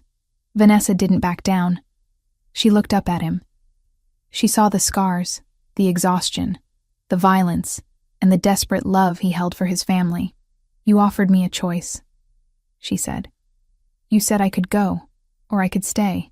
You said you would give me a new life. I did. I don't want a new life," Vanessa whispered. "I want this one. The one with Lily and Leo. The one with you." She reached up and placed her hand on his chest, right over his heart. It was beating steady and strong. "But I need to know that we are partners in this," she added. "No more hiding things. No more making decisions for me. If we fight together." Nicholas covered her hand with his. "Together," he vowed. "From now on, nothing happens without you knowing. No secrets." "Okay," Vanessa exhaled, a tremendous weight lifting from her shoulders. "Then let's finish this." Nicholas turned back to the monitors, but the despair was gone. He picked up his phone. He dialed a number. "Silvio," Nicholas said, his voice crisp and commanding. "Wake the lawyers. Call the contact at the FBI, and get the jet ready for a meeting in Palermo. We are going to end the war." He looked at Vanessa as he spoke, and for the first time in days, he smiled. It was a sharp, dangerous smile, but it was shared. They were no longer victims waiting for the blow. They were the storm gathering on the horizon. The digital clock on the wall of the secure command center hummed with a quiet, relentless precision. It was 8:59 a.m. In exactly 60 seconds, the fragile architecture of Detective Ryan Foster's life was going to collapse. Not with an explosion, but with the click of a mouse. Vanessa stood behind Nicholas's chair, her hand resting lightly on his shoulder. The room, located in a sub-basement of one of Giardoni Enterprises' legitimate skyscrapers, was a stark contrast to the chaotic warmth of the penthouse. Here, everything was cold steel, glowing monitors, and the hushed murmurs of analysts who treated cyber warfare with the same detachment as accounting. "Are you ready?" Nicholas asked, looking up at her. The harsh blue light of the screens reflected in his amber eyes, making them look like shards of glass. He wasn't wearing his suit jacket. His white shirt was rolled to the elbows, revealing the tension in his forearms. "I've been ready for 6 months," Vanessa replied. Her voice was steady. The fear that had defined her existence had calcified into a hard, cold resolve. She looked at the screen in front of Silvio, Nicholas's head of intelligence. It displayed a progress bar, currently paused at 0. The file prepared for the authorities was a masterpiece of forensic destruction. It didn't just contain the evidence of Ryan's harassment of Vanessa. That was merely the emotional hook. The real weight lay in the financial records. Nicholas's team had traced Ryan's gambling debts to the Queen's bookie, linked those debts to specific favors Ryan had pulled for the 'Ndrangheta, and corroborated it all with audio recordings from the bugged precinct phones that Ryan thought were secure. They had him on tape selling police patrol routes to drug runners. They had him on video accepting cash in a diner parking lot. It was undeniable, it was comprehensive, and it was anonymous. "Send it," Nicholas commanded. Silvio pressed the key. On the screen, the bar shot to 100%. The packets of data were routed through servers in Singapore and Reykjavik before landing simultaneously in the inboxes of the FBI's Public Corruption Unit, the NYPD Internal Affairs Bureau, and the private email of a federal prosecutor known for his ruthless ambition. "Package delivered," Silvio confirmed. The prosecutor opens his email at 9:05. The FBI automated system has already flagged the keywords police corruption and organized crime linkage. Nicholas spun his chair around to face Vanessa. He took her hand. "Now we wait. It won't be long." The waiting was the hardest part, but it was also the most satisfying. They moved to a side office with a television tuned to the local news, though the real show was on a private feed Nicholas had accessed. A traffic camera positioned directly across from the 19th precinct. At 10:45 a.m., the street outside the precinct erupted. By then, a federal judge had already signed the warrants. The evidence packet Silvio had dropped into their system, leaving no room for hesitation. Vanessa watched, mesmerized, as 4 black SUVs with federal plates screeched to a halt at the curb. Men in FBI windbreakers swarmed the entrance, moving with a speed and aggression that signaled this wasn't a courtesy call.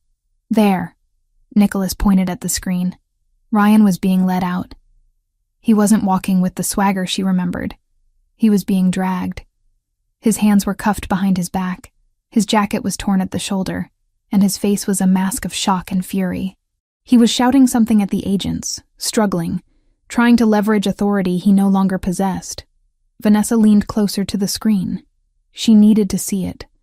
She needed to see the moment the invincible monster realized he was just a man in handcuffs.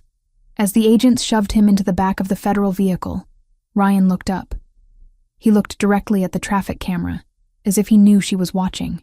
For a second, the old terror flared in Vanessa's gut. A phantom limb pain from a wound that was finally healing.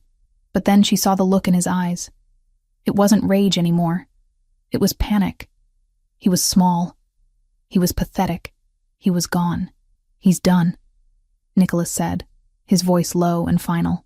"The federal charges carry a mandatory minimum of 20 years.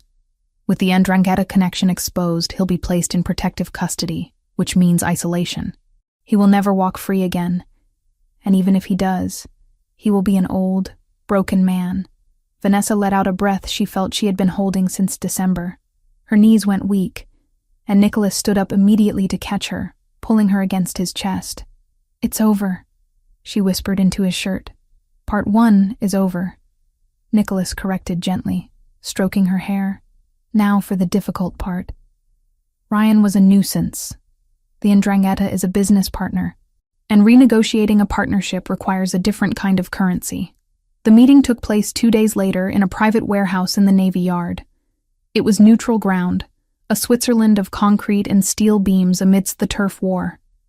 Nicholas had insisted Vanessa stay at the penthouse, but she had refused. They were partners, she argued. She wouldn't sit in the room, but she would be in the car, on the perimeter. She needed to know that the threat to her daughter was truly extinguished, not just delayed. Nicholas sat at a metal table in the center of the cavernous space.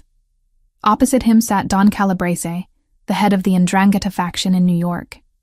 Calabrese was an older man, deceptively grandfatherly, with silver hair and a taste for silk scarves. He was flanked by 3 bodyguards. Nicholas had only Marcus and Silvio. "You cost me a detective, Nicholas," Calabrese said, his voice echoing in the empty space. "Foster was useful, cheap, and now the FBI is crawling all over the precinct, making my other contacts nervous. Foster was a liability," Nicholas replied calmly, his hands folded on the table. "He was emotional, reckless. He brought heat to a simple extraction because of a personal vendetta. You don't want men like that on your payroll, Don Calabrese. They talk." "He was trying to retrieve something you stole," Calabrese countered, his eyes narrowing. "The woman. We were told she had information." "You were lied to," Nicholas lied smoothly. "The woman has nothing. She is a civilian. Foster was obsessed. He used you to do his dirty work. And in doing so, he put my family in the crossfire. My nephew was in that car. The mention of family shifted the temperature in the room. Even in the underworld, there were rules. Endangering children was bad for business. It brought the kind of public outrage that politicians couldn't ignore. "An unfortunate error," Calabrese conceded, though his tone suggested he didn't care much about errors unless they cost him money. "But you have insulted my organization. You have hidden the woman. You have attacked my men. There is a price for peace, Giardoni." "I agree," Nicholas said. He reached into his jacket pocket. The bodyguards flinched, reaching for their weapons. Nicholas moved slowly, pulling out a single folded document. He slid it across the table. Calabrese put on his reading glasses. He scanned the document. His eyebrows rose. "The Newark shipping lanes?" Calabrese asked, looking up. "You are giving me access to the Newark lanes? That is 20% of your import revenue." 15, Nicholas corrected. "But yes, you get priority access on Tuesdays and Thursdays. No inspection, no questions asked. In exchange for 2 things. Name them. 1. The debt Ryan Foster owed you is considered paid in full by this transfer. You do not pursue it. You do not look for assets to seize. Done. 2. Vanessa Turner, her daughter Lily, and anyone associated with them are off limits, permanently. If one of your men even looks at them on the street, I will consider the truce broken, and I will burn Newark to the ground with your shipments inside it." Calabrese looked at the paper, calculating the millions of dollars in profit the shipping lanes represented versus the value of a single vendetta against a schoolteacher. It wasn't even a choice. It was simple arithmetic. "You pay a high price for a woman, Nicholas," Calabrese noted, a smirk playing on his lips. "Is she made of gold?" "She is the mother of the child who makes my nephew smile," Nicholas said, his voice devoid of humor. "That makes her priceless." Calabrese signed the paper. "We have a truce. The woman is a ghost to us." When Nicholas returned to the armored SUV parked 100 yards away, Vanessa was waiting in the back seat. She looked at his face, searching for blood or bruises. There were none. He looked tired, but unburdened. "It's done," he said, sliding in beside her. "They accepted the terms." "What did you give them?" Vanessa asked. She knew enough about his world now to know that peace was never free. "Nothing I can't earn back in 5 years," Nicholas dismissed. "Some logistics routes, cargo space." "You gave up territory," she realized, watching his profile. "You gave up power." Nicholas turned to her. He took her hand, interlacing their fingers. "I traded potential profit for guaranteed safety. In my world, that is the only victory that matters. They won't touch you, Vanessa. Not ever again. You can walk down the street. You can take Lily to the park. It's over." Vanessa squeezed his hand. She felt the tears prickling her eyes. Not tears of fear this time, but of overwhelming, exhausting relief. The cage was open. The predator was caged.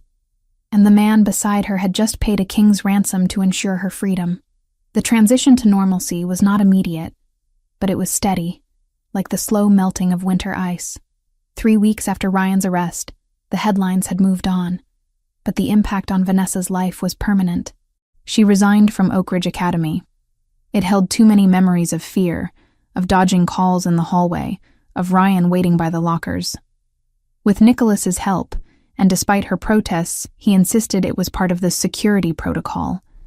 She secured a position at the private school Leo attended in Westchester. It was a smaller environment, rigorous but kind, set on a sprawling campus of green lawns and stone buildings. The commute from the city was long, which led to the next logical step in their evolving life. "It makes no sense to drive back and forth," Nicholas had argued over dinner one night. "The estate in Westchester is 10 minutes from the school. It has the gardens. It has the space." Vanessa had hesitated, guarding her independence, but Lily had cast the deciding vote. The estate had a treehouse, and Leo was there on weekends. They moved into the guest wing of the Giardoni estate as a temporary measure that everyone knew was permanent. The nightmares stopped gradually. The first week, Lily woke up twice. The second week, once. By the third week, she slept through the night, waking only to demand pancakes or to ask if Leo was coming over. The diamond glass Nicholas had promised seemed to hold. Vanessa watched her daughter bloom. The shadows under Lily's eyes disappeared. She laughed louder. She ran faster. She started calling Nicholas Mr. Nick. And then, slipping occasionally, just Nick. And Vanessa, she breathed. For the first time in years, she breathed air that didn't taste like anxiety. She sat in the garden of the estate, grading papers for her new literature class, watching the sun set over the trees. She wasn't just surviving anymore. She was planning. She was thinking about curriculum changes, about planting a vegetable garden in the spring, about the way Nicholas looked at her when he thought she wasn't paying attention. He kept his promise of transparency. He told her when he had late meetings. He told her, in broad strokes, about the business, the legitimate side, which was growing, and the illegitimate side, which he was slowly, methodically shrinking to reduce exposure. He was keeping his word. He was building a fortress, not just of stone, but of trust. The true test came 2 months later. "Sunday dinner," Nicholas announced one morning, adjusting his tie in the hallway mirror. "My aunt wants to meet you." Vanessa froze, a coffee mug halfway to her lips. "Your aunt? The one who runs the charities?" "And the cousins, and the consigliere, and basically everyone who shares my DNA or my payroll." Nicholas turned to her, his expression serious but his eyes dancing with a hint of amusement. It is a summons. We cannot refuse. They know about me? Vanessa, you are living in the family estate. You drive my car. My nephew draws pictures of you. The family has known about you since the day I bought your debt. They have been patiently waiting for me to present you. Present me?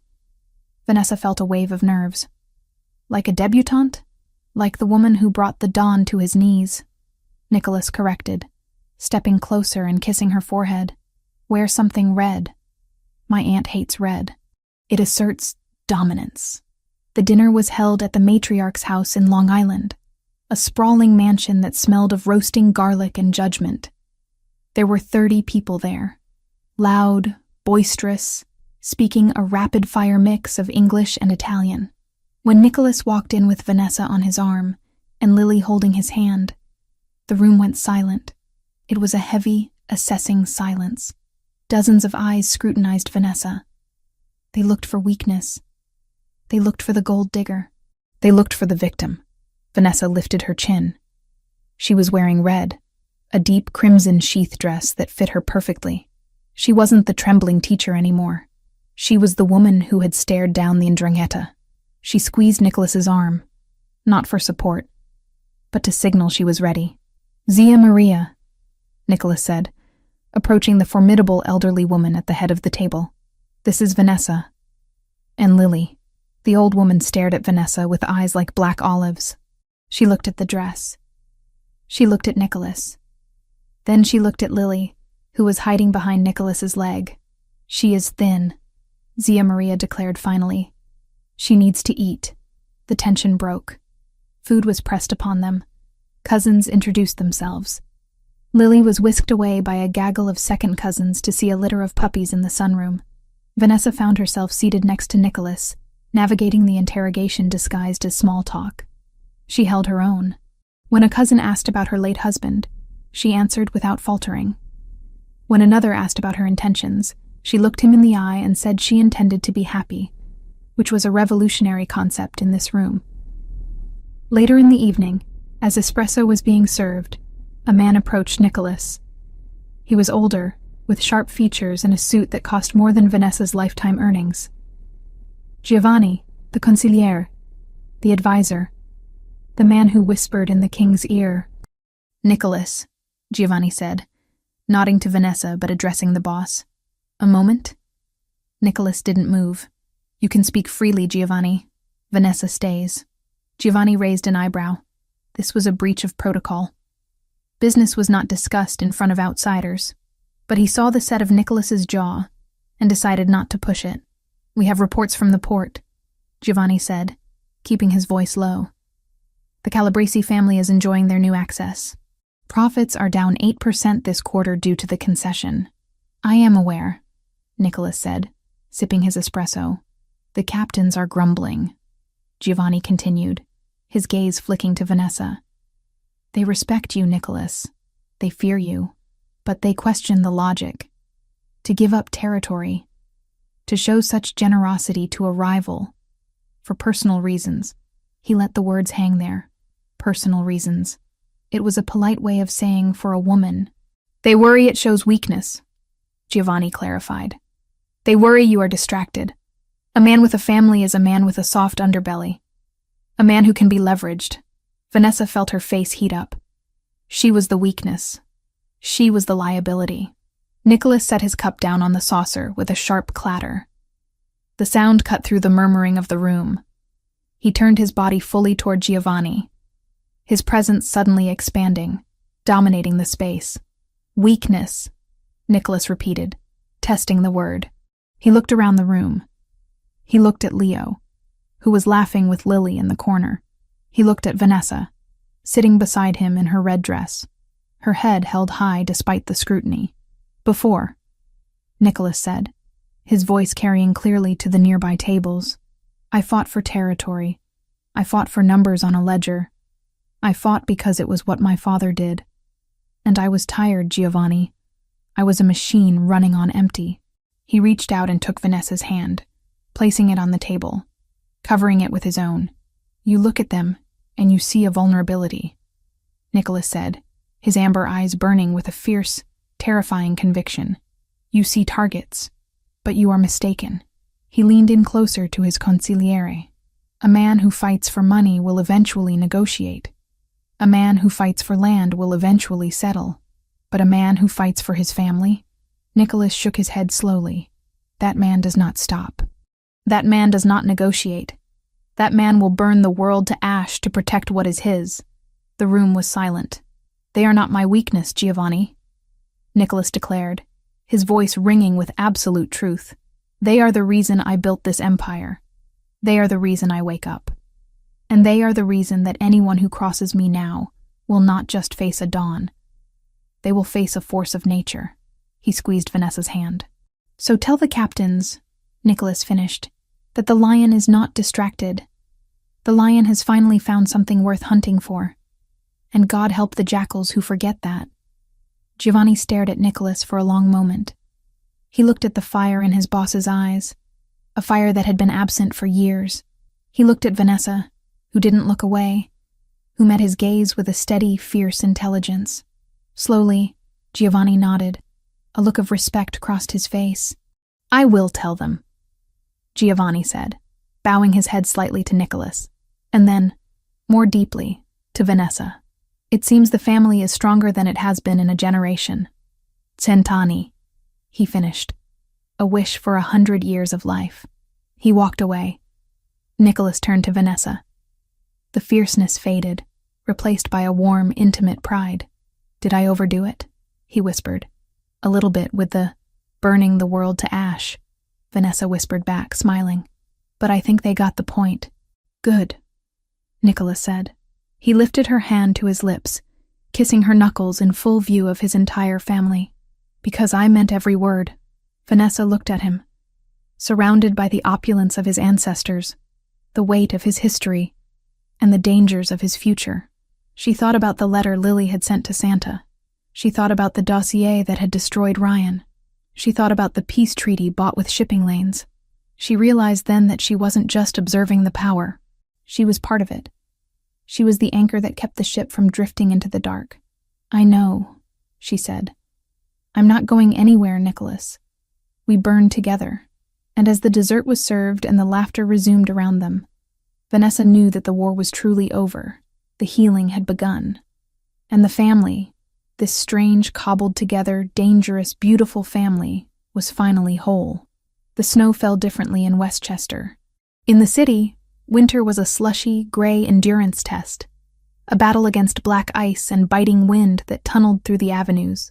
Here, on the sprawling grounds of the Giardoni estate, the snow was a blanket of pristine, untouched silence. It coated the ancient oaks and the stone walls of the manor in a soft, glittering white that looked like sugar spun by a giant's hand. Vanessa stood at the French doors of the main living room, a mug of hot cider warming her hands. She watched the two figures bundled in neon-bright snowsuits running across the vast lawn. Lily, a streak of pink, was attempting to tackle Leo, who was laughing, a genuine bell-like sound that carried through the crisp air.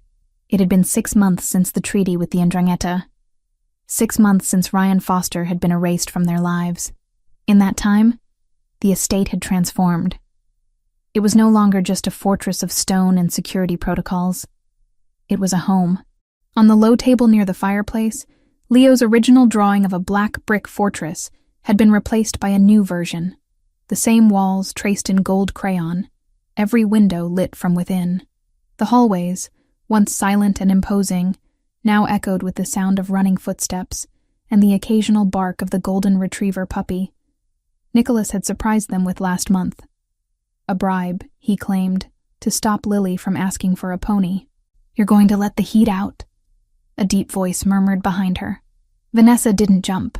The reflex of fear had finally, slowly, been rewired into a reflex of comfort. She leaned back, feeling the solid warmth of Nicholas's chest against her back. His arms came around her waist, resting easily, familiarly. "I'm watching the war," she said, nodding toward the window where a snowball fight had escalated into tactical warfare. "Leo has the high ground. He learned that from you." "He learned the aim from Marcus," Nicholas corrected, resting his chin on the top of her head. "And he learned the mercy from you. Look." Vanessa watched as Leo, having cornered Lily near the fountain, dropped his snowball instead of throwing it, allowing her to escape with a squeal of triumph. "They look like siblings," Vanessa whispered, the observation tightening her throat with a sweet ache. "They are," Nicholas said simply. "Blood or not, they are family, just like us." He turned her around in his arms. 6 months had changed him too. The sharp, predatory edge was still there. He would always be the Don, the man who commanded armies, but the constant grinding tension was gone. The shadows under his eyes had lifted. He smiled more. He cooked more. "Are you ready for tonight?" he asked, brushing a stray lock of hair from her forehead. "Christmas Eve with 30 Italians?" Vanessa laughed. "I think I'm finally getting the hang of it. Zia Maria actually complimented my risotto last week. She said it was edible, which I'm told is high praise. It's the highest honor she can bestow." Nicholas grinned. "But I meant, are you ready for the library dedication?" Vanessa's smile softened. The library. It had been her project. Her way of carving out an identity that wasn't just the boss's girlfriend. With Nicholas's funding and connections, she had rehabilitated a derelict community center in the Bronx, turning it into a state-of-the-art literacy center for at-risk children. It was her way of fighting back against the darkness she had glimpsed, by lighting lamps for others. "I am," she said. "It feels right. To use all this," she gestured to the opulence around them, "for something that lasts." "You are building a legacy, Vanessa," Nicholas said seriously. "More than I ever did with shipping crates and contracts." The evening was a blur of gold light and laughter. The library dedication had been a success, attended by local politicians who were smart enough not to ask where the funding came from, and by families who just wanted a safe place for their children to learn. Vanessa had spoken, her voice clear and strong, no longer the whisper of a victim. Now, back at the estate, the real celebration began. The great hall of the manor was dominated by a 20-foot Christmas tree, a behemoth of fir that smelled of pine in winter. It was decorated with heirloom glass ornaments that had survived 3 generations of Giardoni history, interspersed with paper snowflakes Lily had cut out in school. The mixture of priceless antiques and kindergarten crafts was a perfect metaphor for their life. Dinner was a feast. 7 fishes, pasta, wine that flowed like water. Leo and Lily were vibrating with sugar and anticipation, their eyes darting to the pile of presents that had magically multiplied beneath the tree. "One present tonight," Nicholas announced, tapping his glass for attention. "The rest wait for Santa in the morning." "Please, Uncle Nick, just the big one," Leo begged, pointing to a suspiciously bicycle-shaped box. "Patience is a virtue, Leonardo," Nicholas said, though his eyes were twinkling. "Open the small blue ones." As the children tore into the wrapping paper, revealing matching leather-bound sketchbooks for Leo and a set of paints for Lily, Vanessa slipped away to the kitchen to check on the dessert. She leaned against the marble counter, closing her eyes for a moment, letting the sounds of joy wash over her. It was a stark contrast to last Christmas, which she had spent in the drafty Queen's apartment, counting pennies to buy Lily a doll from the discount store, terrified that Ryan would show up drunk at the door. Hiding? She opened her eyes. Nicholas was standing in the doorway. He had loosened his tie and rolled up his sleeves. He looked devastatingly handsome and completely at peace. "Just absorbing," she said. "It's a lot, in a good way." He walked over to her, but instead of taking her in his arms, he held out a piece of paper. It wasn't official stationery. It was a piece of construction paper, folded into a crude square. "I found this," Nicholas said, his voice thick with an emotion she couldn't quite place. "It was tucked into the branches of the tree, near the top. Marcus had to get a ladder to retrieve it." Vanessa took the paper. She recognized the handwriting immediately. It was stronger now, less wobbly than it had been 6 months ago, but unmistakably Lily's. "Dear Santa, thank you for the castle, and for the dog, and for making the bad man go away forever. You did a really good job. I don't need toys this year, but Leo really wants the bike, please. I just have one wish. Please make Nick stay. I know he is the boss of everything, but I want him to be my dad. Not a pretend dad, but a real one. And please make Mommy keep smiling." She looks like a princess now. Don't let her be sad again. Love, Lily. P.S. I left cookies near the fireplace. The dog might eat them, though. Vanessa read the letter twice. The first time, her vision blurred. The second time, a tear splashed onto the paper, right over the word Dad. She asked for me to stay, Nicholas said, his voice rough. As if I would ever go. She knows you're staying, Vanessa whispered, looking up at him. She just wants to make it official. Children crave permanence. So do I, Nicholas said. He took the letter from her hand and placed it gently on the counter. Then, he took both of her hands in his. Vanessa, he began, and for the first time since she had known him, Nicholas Giardoni looked nervous. The man who had negotiated treaties with warlords and faced down federal agents was trembling slightly. When I met you, he said, staring into her eyes with an intensity that burned, I thought I was saving you. I thought I was the White Knight, or the Dark Knight, riding in to rescue the damsel. I was arrogant. Nicholas, let me finish. He pressed on. I didn't save you, Vanessa. You saved me. You and Lily and Leo. You dragged me out of the cold. You turned this house into a home. You made me remember that I am a man, not just a title. You gave me something to lose, yes, but you also gave me everything worth living for. He reached into his pocket.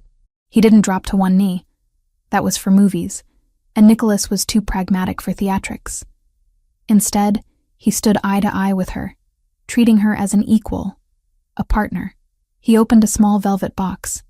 Inside sat a diamond that was breathtaking.